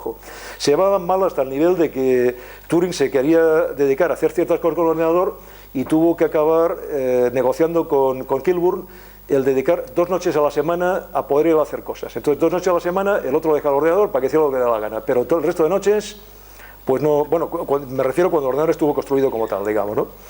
Bueno, otras cosas después de la guerra de Alan es que en Manchester se compró una casa y estableció una relación excelente con los vecinos, es decir, el Turing introvertido, que parecía que no quería hablar con nadie y tal, ¿no? Pues bueno, realmente él no era así. A lo mejor tuvo épocas en su vida que estaba en una situación de estar más introvertido o de tener una conversación más difícil con la gente que le rodeaba. Pero llegó a establecer, por lo visto, una relación magnífica con los vecinos, los invitaba a que probaran su cocina, vamos, era muy buen cocinero, etcétera, ¿no? Y además, curiosamente, siguió visitando mucho a Max Newman, a su amigo, que vivía relativamente fácil, era una distancia que para él era fácil, eran 20 y pico kilómetros, y eso él solo hacía corriendo tranquilamente, y la mujer de Newman, que se llamaba Lynn, llegó a ser una amiga extraordinaria de él, de tal manera que se pasaban horas hablando y mientras tanto el Max Newman se dedicaba a tocar el piano para que la conversación estuviera más entretenida. Y a Turing le debía gustar tanto la música que fue otro de los méritos de Turing, conseguir que un ordenador tocara notas musicales. Auténticamente asombroso. Esto lo hizo en el ordenador de Manchester. Y después un tal Strachey, también, que había sido también compañero y amigo de Turing en el King's, fue capaz de leerse el manual de programación que el señor que detestaba, el Kirchhoff, que detectaba a Turing, pues decía que era un manual de programación inentendible y que no valía para nada y que era la única aportación de Turing al ordenador, cosa que evidentemente no era verdad, ¿no? Pues el Strachey se leyó perfectamente el manual de programación, lo entendió sin ningún problema y realizó un programa ni más ni menos de 20 páginas, una cosa auténticamente alucinante, que tocaba ni más ni menos que el God Save the King. Lo tocaba, las notas musicales de Turing, lo tocaban a base de que utilizaban el reloj del ordenador para una especie de altavoz raro que tenían, le mandaban le decían cómo tenía que funcionar el reloj de alguna manera, ¿no? Es decir, conectaban el reloj de alguna forma con lo que le llamaban la bocina, que era ni más ni menos que un altavoz. Y con esto llegaron, ya digo, hasta tocar God Save the King sin ningún problema. Bueno, otras cosas curiosas es que Turing, por ejemplo, le dijo a un reportero de The Times que no veía ninguna razón por la que el ordenador no debiera entrar en cualquiera de los campos normalmente cubiertos por el intelecto humano y finalmente competir con ellos en términos de igualdad. O sea, daros cuenta de que esto lo está diciendo Turing cuando los ordenadores prácticamente no existen. Él ha construido uno, ha estado un poco en medio de otro y ha dado algunas ideas en el anterior, pero son ordenadores que son una auténtica tontería con relación a lo que hay actualmente. Cualquier PC actual es mucho más potente, evidentemente. Otra curiosidad es que Turing fue la primera persona que usó un procesador de texto, es decir, escribía cartas con el teclado de ordenador, cosa realmente alucinante. Bueno, y el Strachey, no contento con escribir un programa de música, con los conocimientos magníficos de programación que adquirió gracias al manual de Turing, escribió un programa que a base de mucha sintaxis y muchas historias era capaz de generar cosas como la siguiente.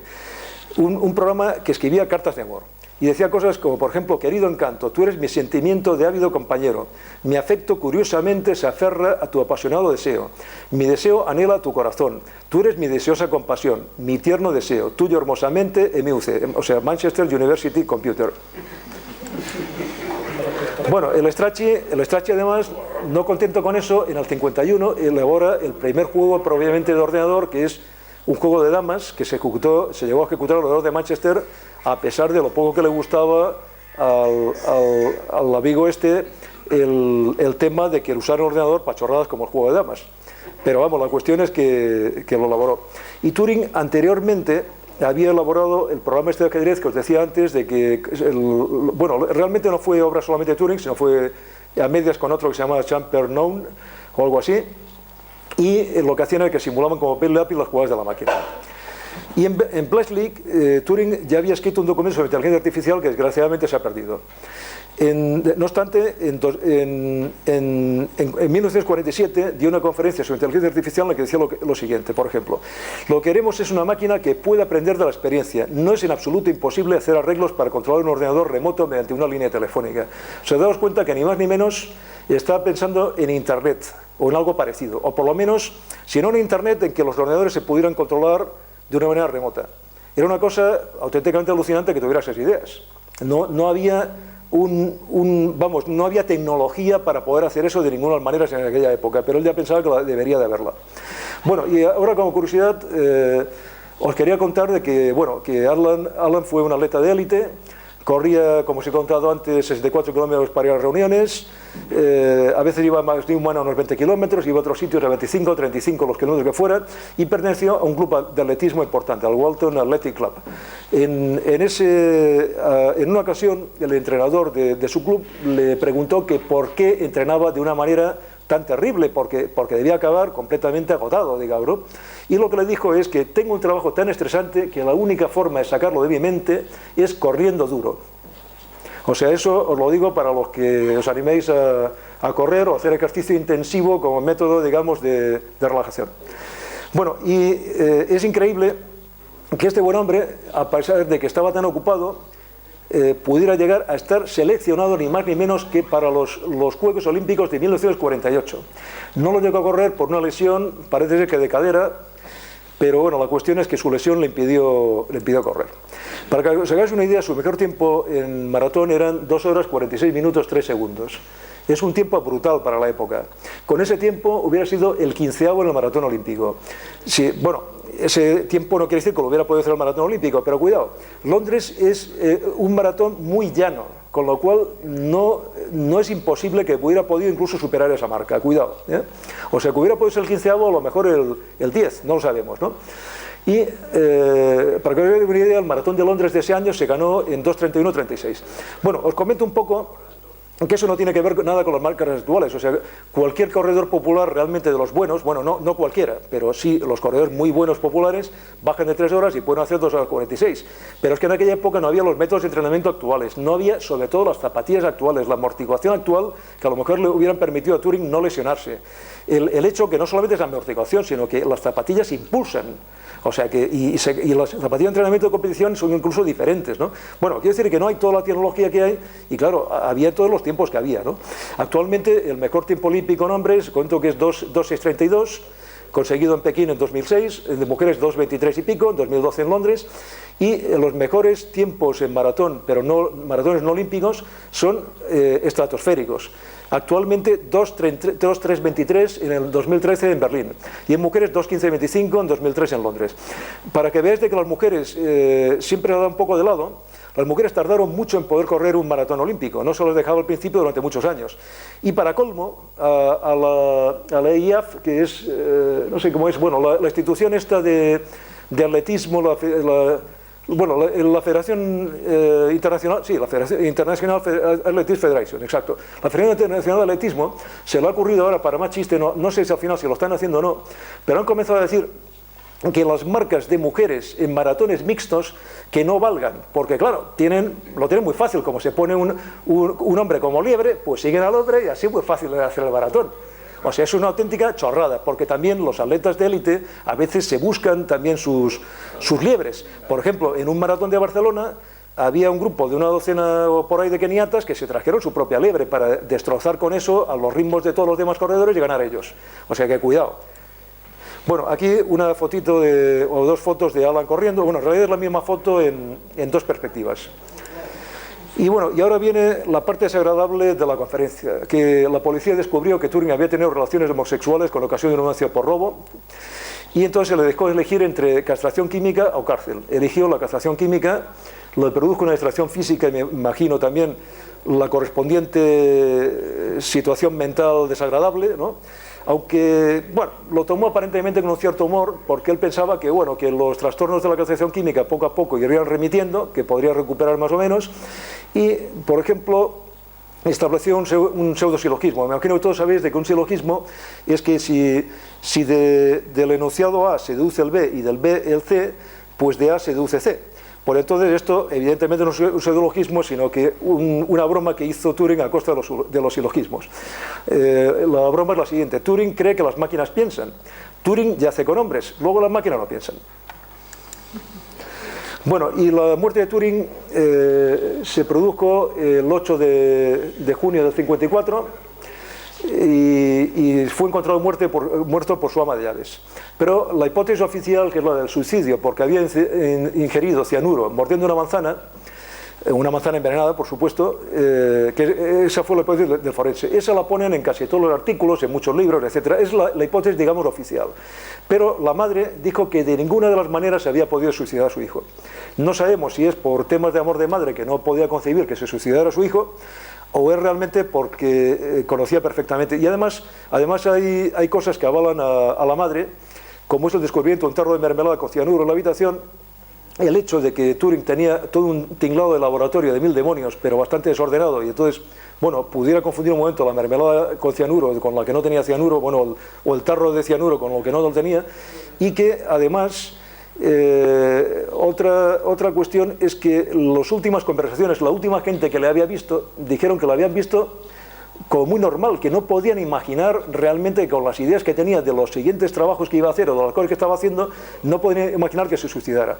Entonces yo creo que la hipótesis de suicidio es probablemente muy descartable. Y después, otra hipótesis que se maneja, que no parece ninguna tontería, es de que lo asesinaron los servicios secretos británicos. Me gustaría que algún día se pudiera desclasificar una serie de papeles y se pudiera ver si realmente fue así. Porque si fue así es tremendo, digamos, ¿no? Y es que realmente Turing era el hombre que sabía demasiado. No solamente tenía mucha información que estaba desclasificada y que podía haber pasado perfectamente a los rusos si hubiera querido, sino es que para colmo, muy recientemente había realizado un programa cifrado para el gobierno de Manchester. O sea que no solamente era lo Bletchley Park, sino bueno, era un individuo que tenía tal cantidad de información que si los servicios británicos decidieron que lo mejor para que no soltara prenda por ningún sitio era cargárselo, pues se lo cargaron y se quedaron tan panchos. Bueno, y después, disculpas por su muerte. En el año 2009, el primer ministro Gordon Brown pide disculpas en nombre del gobierno, pero menciona que, claro, fue juzgado en la ley del momento. Los lores, por consiguiente, negaron el indulto porque fue condenado correctamente por lo que en su tiempo era un delito. Y el 24 de diciembre de 2013, es decir, ahora mismo, como quien dice, la reina ha indultado por fin a Turing, tras una petición popular que llevaba muchos años, incluyendo la de muchos científicos, como por ejemplo Stephen Hawking. Y lo que es penoso es que miles de homosexuales británicos que fueron castigados de forma similar esperan todavía su indulto. Nadie ha dicho que ellos deban ser indultados. Bueno, ahora vamos a la parte un poquito complicada que procuraré abreviar de la conferencia. Bueno, Turing inventa una cosa que llama la máquina automática, que es simplemente una máquina. Bueno, os lo voy a poner así para que lo veáis más claro. Hay una cinta, pero que no es una cinta con unos cuantos cuadraditos como he puesto yo. No la puedo representar aquí en el ordenador porque es infinita, por los dos lados. Con lo cual, ya está. Hay una cabeza de lectura y escritura. Y hay lo que se llama un programa, es decir, un conjunto de instrucciones. ¿Qué es lo que ocurre? Que la máquina, en un momento determinado, está leyendo un carácter, por ejemplo, el 1. Entonces, en función de su estado, que el estado, digamos, podríamos llamar que es el programa, bueno, mejor dicho, el programa o las instrucciones van en función del estado y de lo que lee. Si lee un determinado estado, que al principio hay un estado inicial, llamémosle causal 0, pero el conjunto de estados tiene que ser finito, igual que también el conjunto de símbolos posibles a escribir en la cinta. Entonces, la cuestión es que en función del estado en que se encuentra la máquina y en función de en la casilla que esté, y es decir, el símbolo que esté leyendo, la máquina se puede, o el lector, mejor dicho, la cabeza lectora, o la cinta, si queréis, da igual, leerla, o sea, mover la cinta, mover el lector, al final es equivalente. La cinta se va a mover para la derecha, para la izquierda, y va a poder o dejar el símbolo como estaba o escribir otro diferente. Esa es la idea de la máquina de Turing. O sea, como os dais cuenta, no es una cosa nada difícil. Vamos a poner un ejemplo.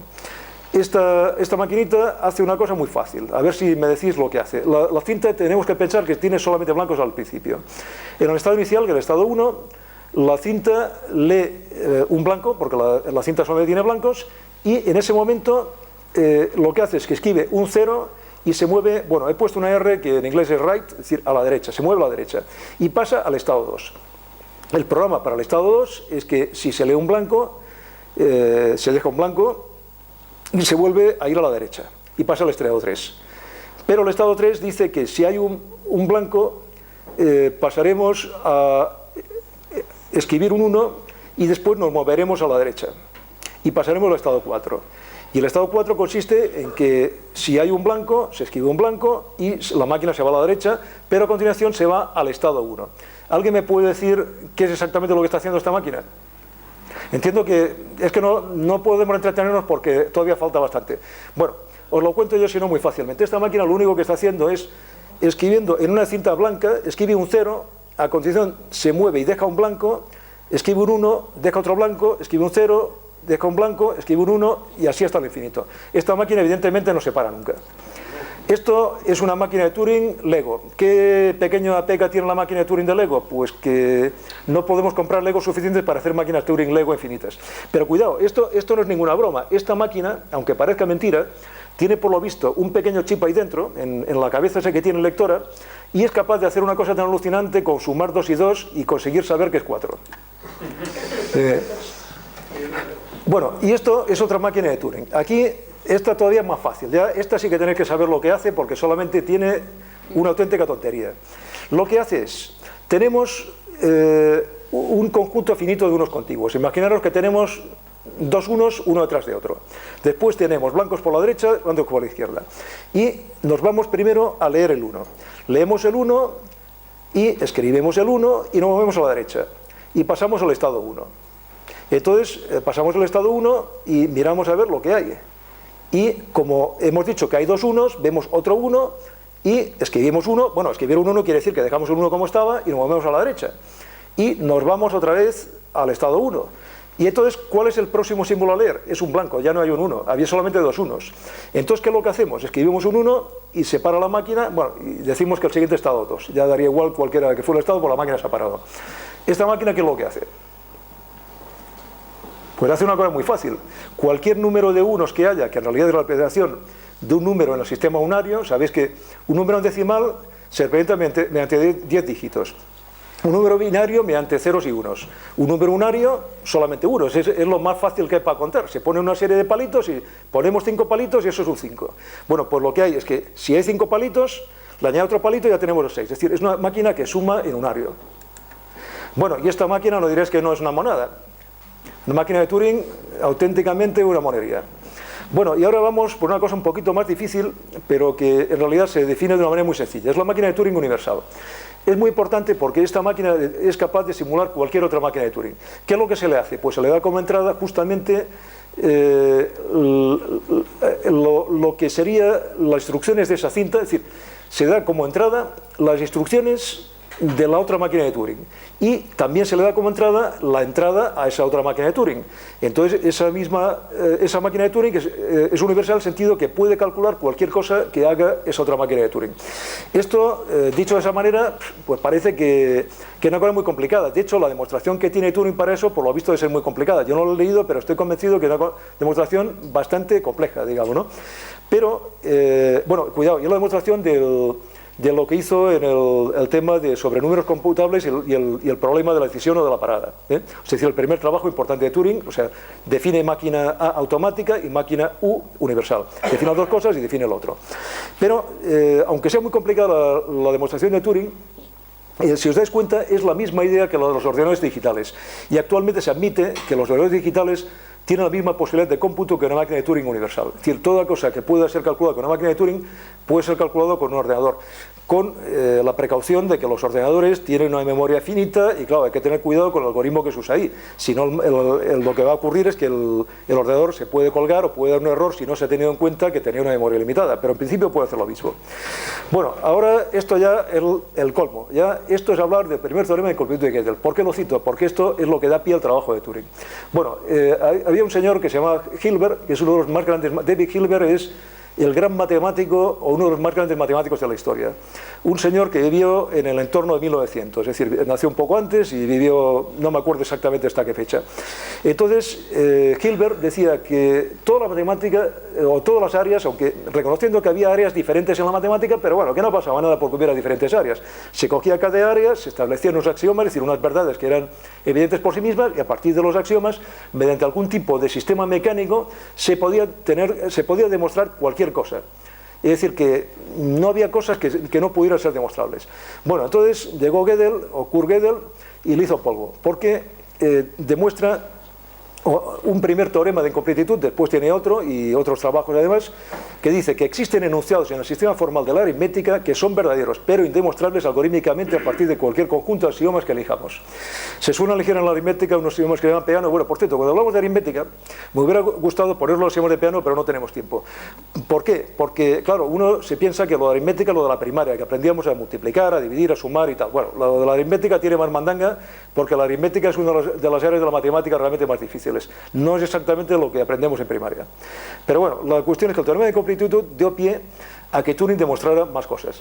Lo que pongo aquí, bajo un punto de vista formal, no es muy exacto. Como me parece que hay algún matemático en la sala, pues después que me diga qué es lo que yo he puesto mal aquí. Pero bueno, pero yo creo que lo que intento es que se entienda un poco de qué va la cosa. La idea es que Turing demuestra que ante una máquina de Turing determinada, a priori no sabemos si ante una cierta entrada, etc. Hay ciertas máquinas de Turing que sí que podemos ver que se paran y que calculan y que no sé qué, ¿no? Pero lo que hace, primero, demuestra que se pueden numerar todas las máquinas de Turing. Esto es algo parecido a lo que había hecho Gödel, no es nada nuevo. Gödel, para demostrar su teorema, se había también numerado una serie de cosas y tal, pero bueno, que ahora no vienen a cuento. Bueno, la cuestión es que él tiene un método para numerar las máquinas. Y entonces, una vez numeradas las máquinas, lo que hace es simplemente decir, bueno, con otra máquina de Turing tengo que poder ver, es decir, con un algoritmo general que podría ser otra máquina, tengo que poder ver si la máquina de Turing Tn, la que le toca en el orden que yo he puesto, con una cierta entrada m se va a parar o no. Bueno, pues demuestra que no existe esa otra máquina que pueda saber si todas las otras máquinas pueden parar o no parar. Y esto al final, de alguna manera, es decir que hay funciones que no son computables, o dicho de otra forma, que hay nociones matemáticos para los que una máquina de Turing no puede probar la certeza de los mismos. Y es justamente lo mismo que había demostrado Shor, pero por otro conducto, de tal manera que al final a esto se le llama tesis de Shor-Turing. Bueno, y después esto, yo creo que me lo voy a saltar directamente porque tenemos muy poco tiempo. Esto es la máquina de Turing, la máquina oracular, que ya digo, yo no entiendo muy bien la cosa. Después, como esto va a estar en la presentación colgada, os lo leéis. Después esto también me lo voy a saltar, simplemente decir que hay otras máquinas de Turing que no hizo Turing, sino que fueron posteriores. Y después sí quería contar muy brevemente que Turing, en el año 52, publica un artículo que se llama La base química de la morfogénesis. Y ahí Turing postula la existencia de ciertas sustancias químicas, los morfógenos, que pueden ser vitaminas o cosas, bueno, pueden ser diferentes tipos de sustancias. Pero sustancias químicas influyen en el embrión. Y entonces, con una cosa que se llama reacciones de difusión, porque son simplemente que se difunden esas ondas las sustancias químicas se difunden pero como ondas, de tal manera que las ondas chocan de una manera más concentrada o de manera más impactante en ciertos sitios, y eso explica que el embrión se desarrolle de unas ciertas formas distintas en esos sitios. Bueno, eso él lo aplica al estudio de una hidra, que es un pequeño animal de agua dulce con un anillo de media docena de tentáculos, pero eso también, por ejemplo, va muy bien para explicar las rayas de las cebras, por decir una cosa. Lo más increíble es que todas estas ideas de Turing se fueron demostrando poco a poco que eran ciertas, pero los resultados más complejos al final se tardó 60 años en ver que eran bastante exactos. Hay biólogos que no están de acuerdo en ciertas cosas, lógicamente, como en todo tipo de teorías, pero vamos, la cuestión en cualquier caso es increíble. Aparte de esto, Turing trabajó en otras áreas de biología matemática. Por ejemplo, estaba viendo cómo en los girasoles, cómo se disponen las semillas, o también lo había visto, por ejemplo, en la espiral de la piña. O sea, sabéis que las piñas pues tienen una cierta disposición de lo que nosotros vemos externamente, ¿no? Entonces eso forma una especie de círculos y tal, y esto curiosamente sigue un orden concreto. O sea, vamos, quiero decir, se van produciendo números en cada trozo, digamos, por decirlo así, siguiendo lo que se llama una sucesión de Fibonacci. Una sucesión de Fibonacci es una sucesión en que cada término es suma de los dos anteriores. Y esto tiene que ver también con una cosa que se llama proporción áurea, que no me voy a entretener en explicar qué es, pero que digamos que en el límite de la sucesión de Fibonacci, los últimos elementos de la sucesión Fibonacci evidentemente no existen porque es una sucesión infinita, pero en el límite, o sea, pensando en lo más grande, se acerca la razón de un término con el anterior, da origen a lo que se llama la proporción áurea, que tiene mucho interés para artistas, para fotógrafos, para mucha gente. O sea, seguro que a muchos les puede sonar. Bueno, y ahora lo que quería contar como más interesante, porque eso espero que haya por aquí algún psicólogo que hable de ello, es acerca del test de Turing, que le llamaba Turing el juego de las imitaciones. Esto consiste simplemente en que hay un interrogador que está en una habitación y detrás de él, o sea, vamos, quiero decir, en la otra habitación diferente, es decir, él no los ve, están o una máquina o una persona o los dos. Y entonces el interrogador se va dirigiendo a cada elemento que tiene en el otro lado y le pregunta cosas. Y si hay un ordenador al otro lado y ese ordenador consigue engañar a la persona que pregunta, esta pasa, o sea, el ordenador pasa el test de Turing. Entonces Turing creía que eso se podía llegar a construir, que se podía llegar a construir máquinas que pensasen al menos en el sentido a efectos prácticos. Él no hablaba de lo que sería el pensamiento en un sentido de un conocimiento más completo, ¿no? Es decir, de lo que podemos hacer las personas, incluso los animales, digamos, ¿no?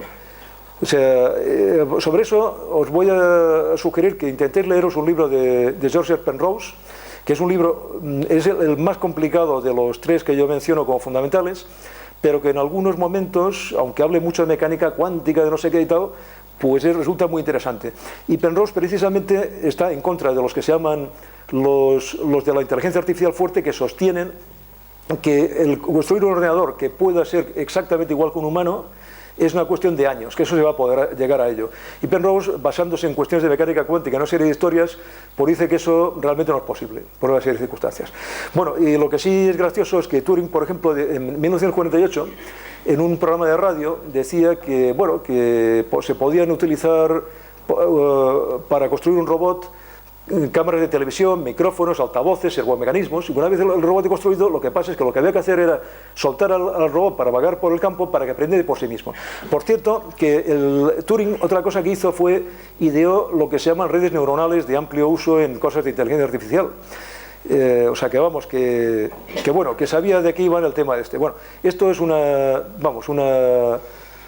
representación del test de Turing, que es que, bueno, que hay un operador externo que hace unas preguntas, aquí está una máquina y la otra intenta engañar al operador, y bueno, con relación igual a un humano. Y hay una cosa que explicó un tal Searle, que es la habitación china. Este señor lo que explica es que el test de Turing no significa que el ordenador realmente entiende lo que está haciendo, pero lo que hace es, lo voy a contar muy brevemente, esto es bastante complicado, pero creo que es fácilmente entendible de una manera fácil. Imaginemos que hay una persona que no sabe chino. Esta persona es preguntada por otra en chino escrito. Y entonces, claro, coge y dice, joder, chino escrito, qué cosa más rara, unos ideogramas muy extraños. Entonces lo que ocurre es que tiene unas instrucciones en castellano, muy complejas evidentemente, porque la cosa no es nada sencilla, porque lo que tiene que hacer es que la pregunta, que además no es una palabra, es una pregunta completa, tiene que ir con las instrucciones que tiene escritas a dar una respuesta, para lo cual también tiene unos ideogramas chinos por ahí ya escritos, con los cuales puede componer los ideogramas para dar la respuesta. Bueno, esto evidentemente es imposible hacer ese tipo de experimento, pero supongamos que es capaz esa persona de, para toda pregunta, dar respuesta correcta. ¿Significa eso que comprende lo que preguntan o que comprende chino? Para nada, no entiende nada de chino. Entonces, por eso, Searle lo que decía es que si en lugar de un ordenador, de una persona fuera un ordenador, pasaría el test de Turing, pero no habría comprendido nada. Y bueno, una cosa que seguro conocéis es lo que se llama CAPTCHA, el Completely Automatic Public Turing Test to Tell Computers and Humans Apart. Esto lo habéis hecho muchas veces y a lo mejor no sé si os suena ahora, pero esto lo utilizamos continuamente en Internet para registrarnos en webs y para miles de cosas. Consiste en escribir en un recuadro una serie de letras deformadas para que no sea fácil que un programa informático lo reconozca. Si se escribe ese programa informático, ese programa habría pasado el test de Turing, al menos bajo el punto de vista de los CAPTCHA. Es una manera de intentar que no haya ciberdelincuentes que puedan hacer cosas como, por ejemplo, spam. Esto es un ejemplo de CAPTCHA, seguro que os suena al respecto. Bueno, y quería ponernos, no es que no sé si hay tiempo, es que estamos ya a 15 minutos, os iba a poner un trocito de Hall que es precioso, en el cual, bueno, pero os lo recuerdo, no lo voy a poner, son 2 minutos, pero lo recuerdo. Sabéis de que Hall 9000, que es el ordenador de la película 2001, en un momento determinado lo desconectan porque los humanos descubren que está haciendo una serie de gracias que están implicando muerte de humanos y tal, y a pesar de que supone que a lo mejor debería tener instrucciones de las parecidas en la ley de Asimov de que, bueno, que no se deberían dañar a humanos, la cuestión es que por otras circunstancias el HAL 9000 se salta esas reglas y decide que si hay que liquidar a un humano para llevar a cabo la misión, se liquida, punto, ¿no? Entonces el trocito que yo voy a poner es cuando se va desconectando la máquina y cada vez se va más angustiado a Hal y comienza incluso a recordar su infancia cuando le enseñaban cosas y no sé qué. Es precioso, pero yo creo que es mejor que, bueno, muchas gracias por la asistencia, y también os voy a poner un poco la bibliografía, que yo creo que lo más práctico es que la veáis, que se colgará por ahí, pero os diría de que hay un libro del de Jacques Copeland, que es el que yo más me he basado, que es un libro magnífico. Hay otro que lo ha sacado El País hace no mucho, que es el de Turing, de la computación pensando en máquinas que piensan. Si preguntáis a un kiosquero, a lo mejor lo puede traer, me imagino. Está publicado en cualquier caso por RBA. Y es un libro que cuesta 9,95, con lo cual merece la pena, a lo mejor a alguien que le apetezca leerlo, porque es muy fácil de leer. Y después está el de Roger Penrose, que me parece un libro extraordinario, pero bastante más complicado, y que habla de ordenadores, habla de mucho de la mente, habla de agujeros negros, de agujeros blancos, de mecánica cuántica, de miles de cosas. Y lo único que es comprensible, aunque en un momento determinado hay veces de que resulta un poco difícil, digamos, ¿no? Pero bueno, está bien. Y después este otro, bueno, pues no es tan importante, El sueño de la razón, la lógica matemática y sus paradojas, es un libro también publicado por RBA, y también en su momento también lo publicó El País, pero es más antiguo. Este libro tiene la ventaja de que, además de las máquinas de Turing, cuenta bastantes cosas de lógica y matemática de una manera muy comprensible, muy facilita. Y el de Vicente Zorra, del Abaco la revolución digital, algoritmos y computación, también otro libro publicado por El País, también está muy bien. Y este otro, bueno, pues es curioso, sobre todo para los informáticos, os recomendaría que lo comprarais, pero alguien que no sea informático pienso que no le merece tanto la pena. Y después, bibliografía por internet, he puesto una poquita, que también la veréis por ahí, pero solamente que he consultado cientos de bibliografía por internet, entonces al final he puesto un poco lo que me ha dado la gana. De todo me resalto una cosa, hay dos artículos, vamos, dos webs en inglés, son esta, y esta de encuentros, que se la debo al amigo Juan Amezcua, que, vamos, publicó él toda la parte de Turing, se dedicó a unir muchas cosas sobre Turing, es una parte muy interesante, hay mucha información, algunas veces comprensible, otras veces no, pero que desde luego, ya que he estado, lo recomiendo, porque a mí desde luego me ha encantado poder ver toda la información que había ahí, y bueno, lo que ocurre es que hay muchísima. Esta es una breve biografía de Alan Turing, no está mal, y esto, Cryptopolis.com, está muy bien porque explica todo lo que la historia de Enigma, no bajo el punto de vista complicado de descifrado, ¿no? Esta web se dedica a temas de criptografía, pero criptografía para profanos, no para especialistas. Entonces hay una pestaña que pone Enigma y se puede pinchar. Y también hay una manera de descargar directamente el PDF en otro sitio, pero no lo he puesto. Y bueno, esto por supuesto, podéis ir a Wikipedia y también a los blogs del País. Hubo, con ocasión del año Turing, se publicaron muchos artículos. Y en películas, Breaking the Code es lo que yo quería haber puesto un poquito, pero dura 7 minutos, no es posible. Enigma, esta película sí que es un poco la vida de Turing, inventada o no, pero es la vida de Turing. Enigma es una película que tuvo bastante éxito, es una buena película, pero tiene el problema de que para nada es la vida de Turing, sino bueno, es un tráiler interesante, pero para empezar el protagonista es un heterosexual, cosa que no era Turing, entonces no viene al caso. Y después hay dos películas que no conozco para nada, pero que son más recientes, de Turing, Enigma y El juego de la imitación. Bueno, y los pósters de las películas que he encontrado pues son estos. Bueno, y aquí iba a poner el Breaking the Code, pero ya no lo puedo poner.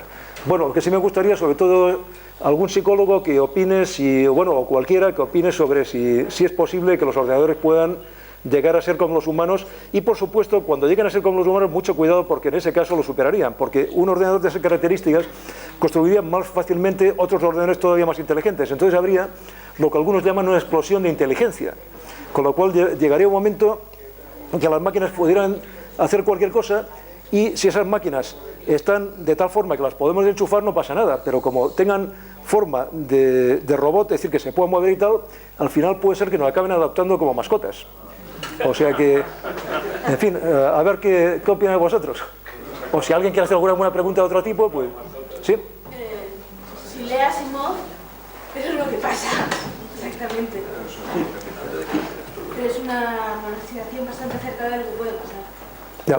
Sí, yo soy informática y sé que si vamos avanzando, al final vamos a pedir el control de una manera u otra. Lamentamos que no haya espacio, ha sido muy interesante, no haya espacio para hacer preguntas y hacer una tertulia. En cualquier caso, toda la información se está grabando. Dentro de unos días podéis entrar en la página web y toda esta bibliografía, todo esto lo podéis ver ahí. Ahora solo nos queda darle las gracias a Víctor, que por cierto, aparte de matemático e informático, corre maratones.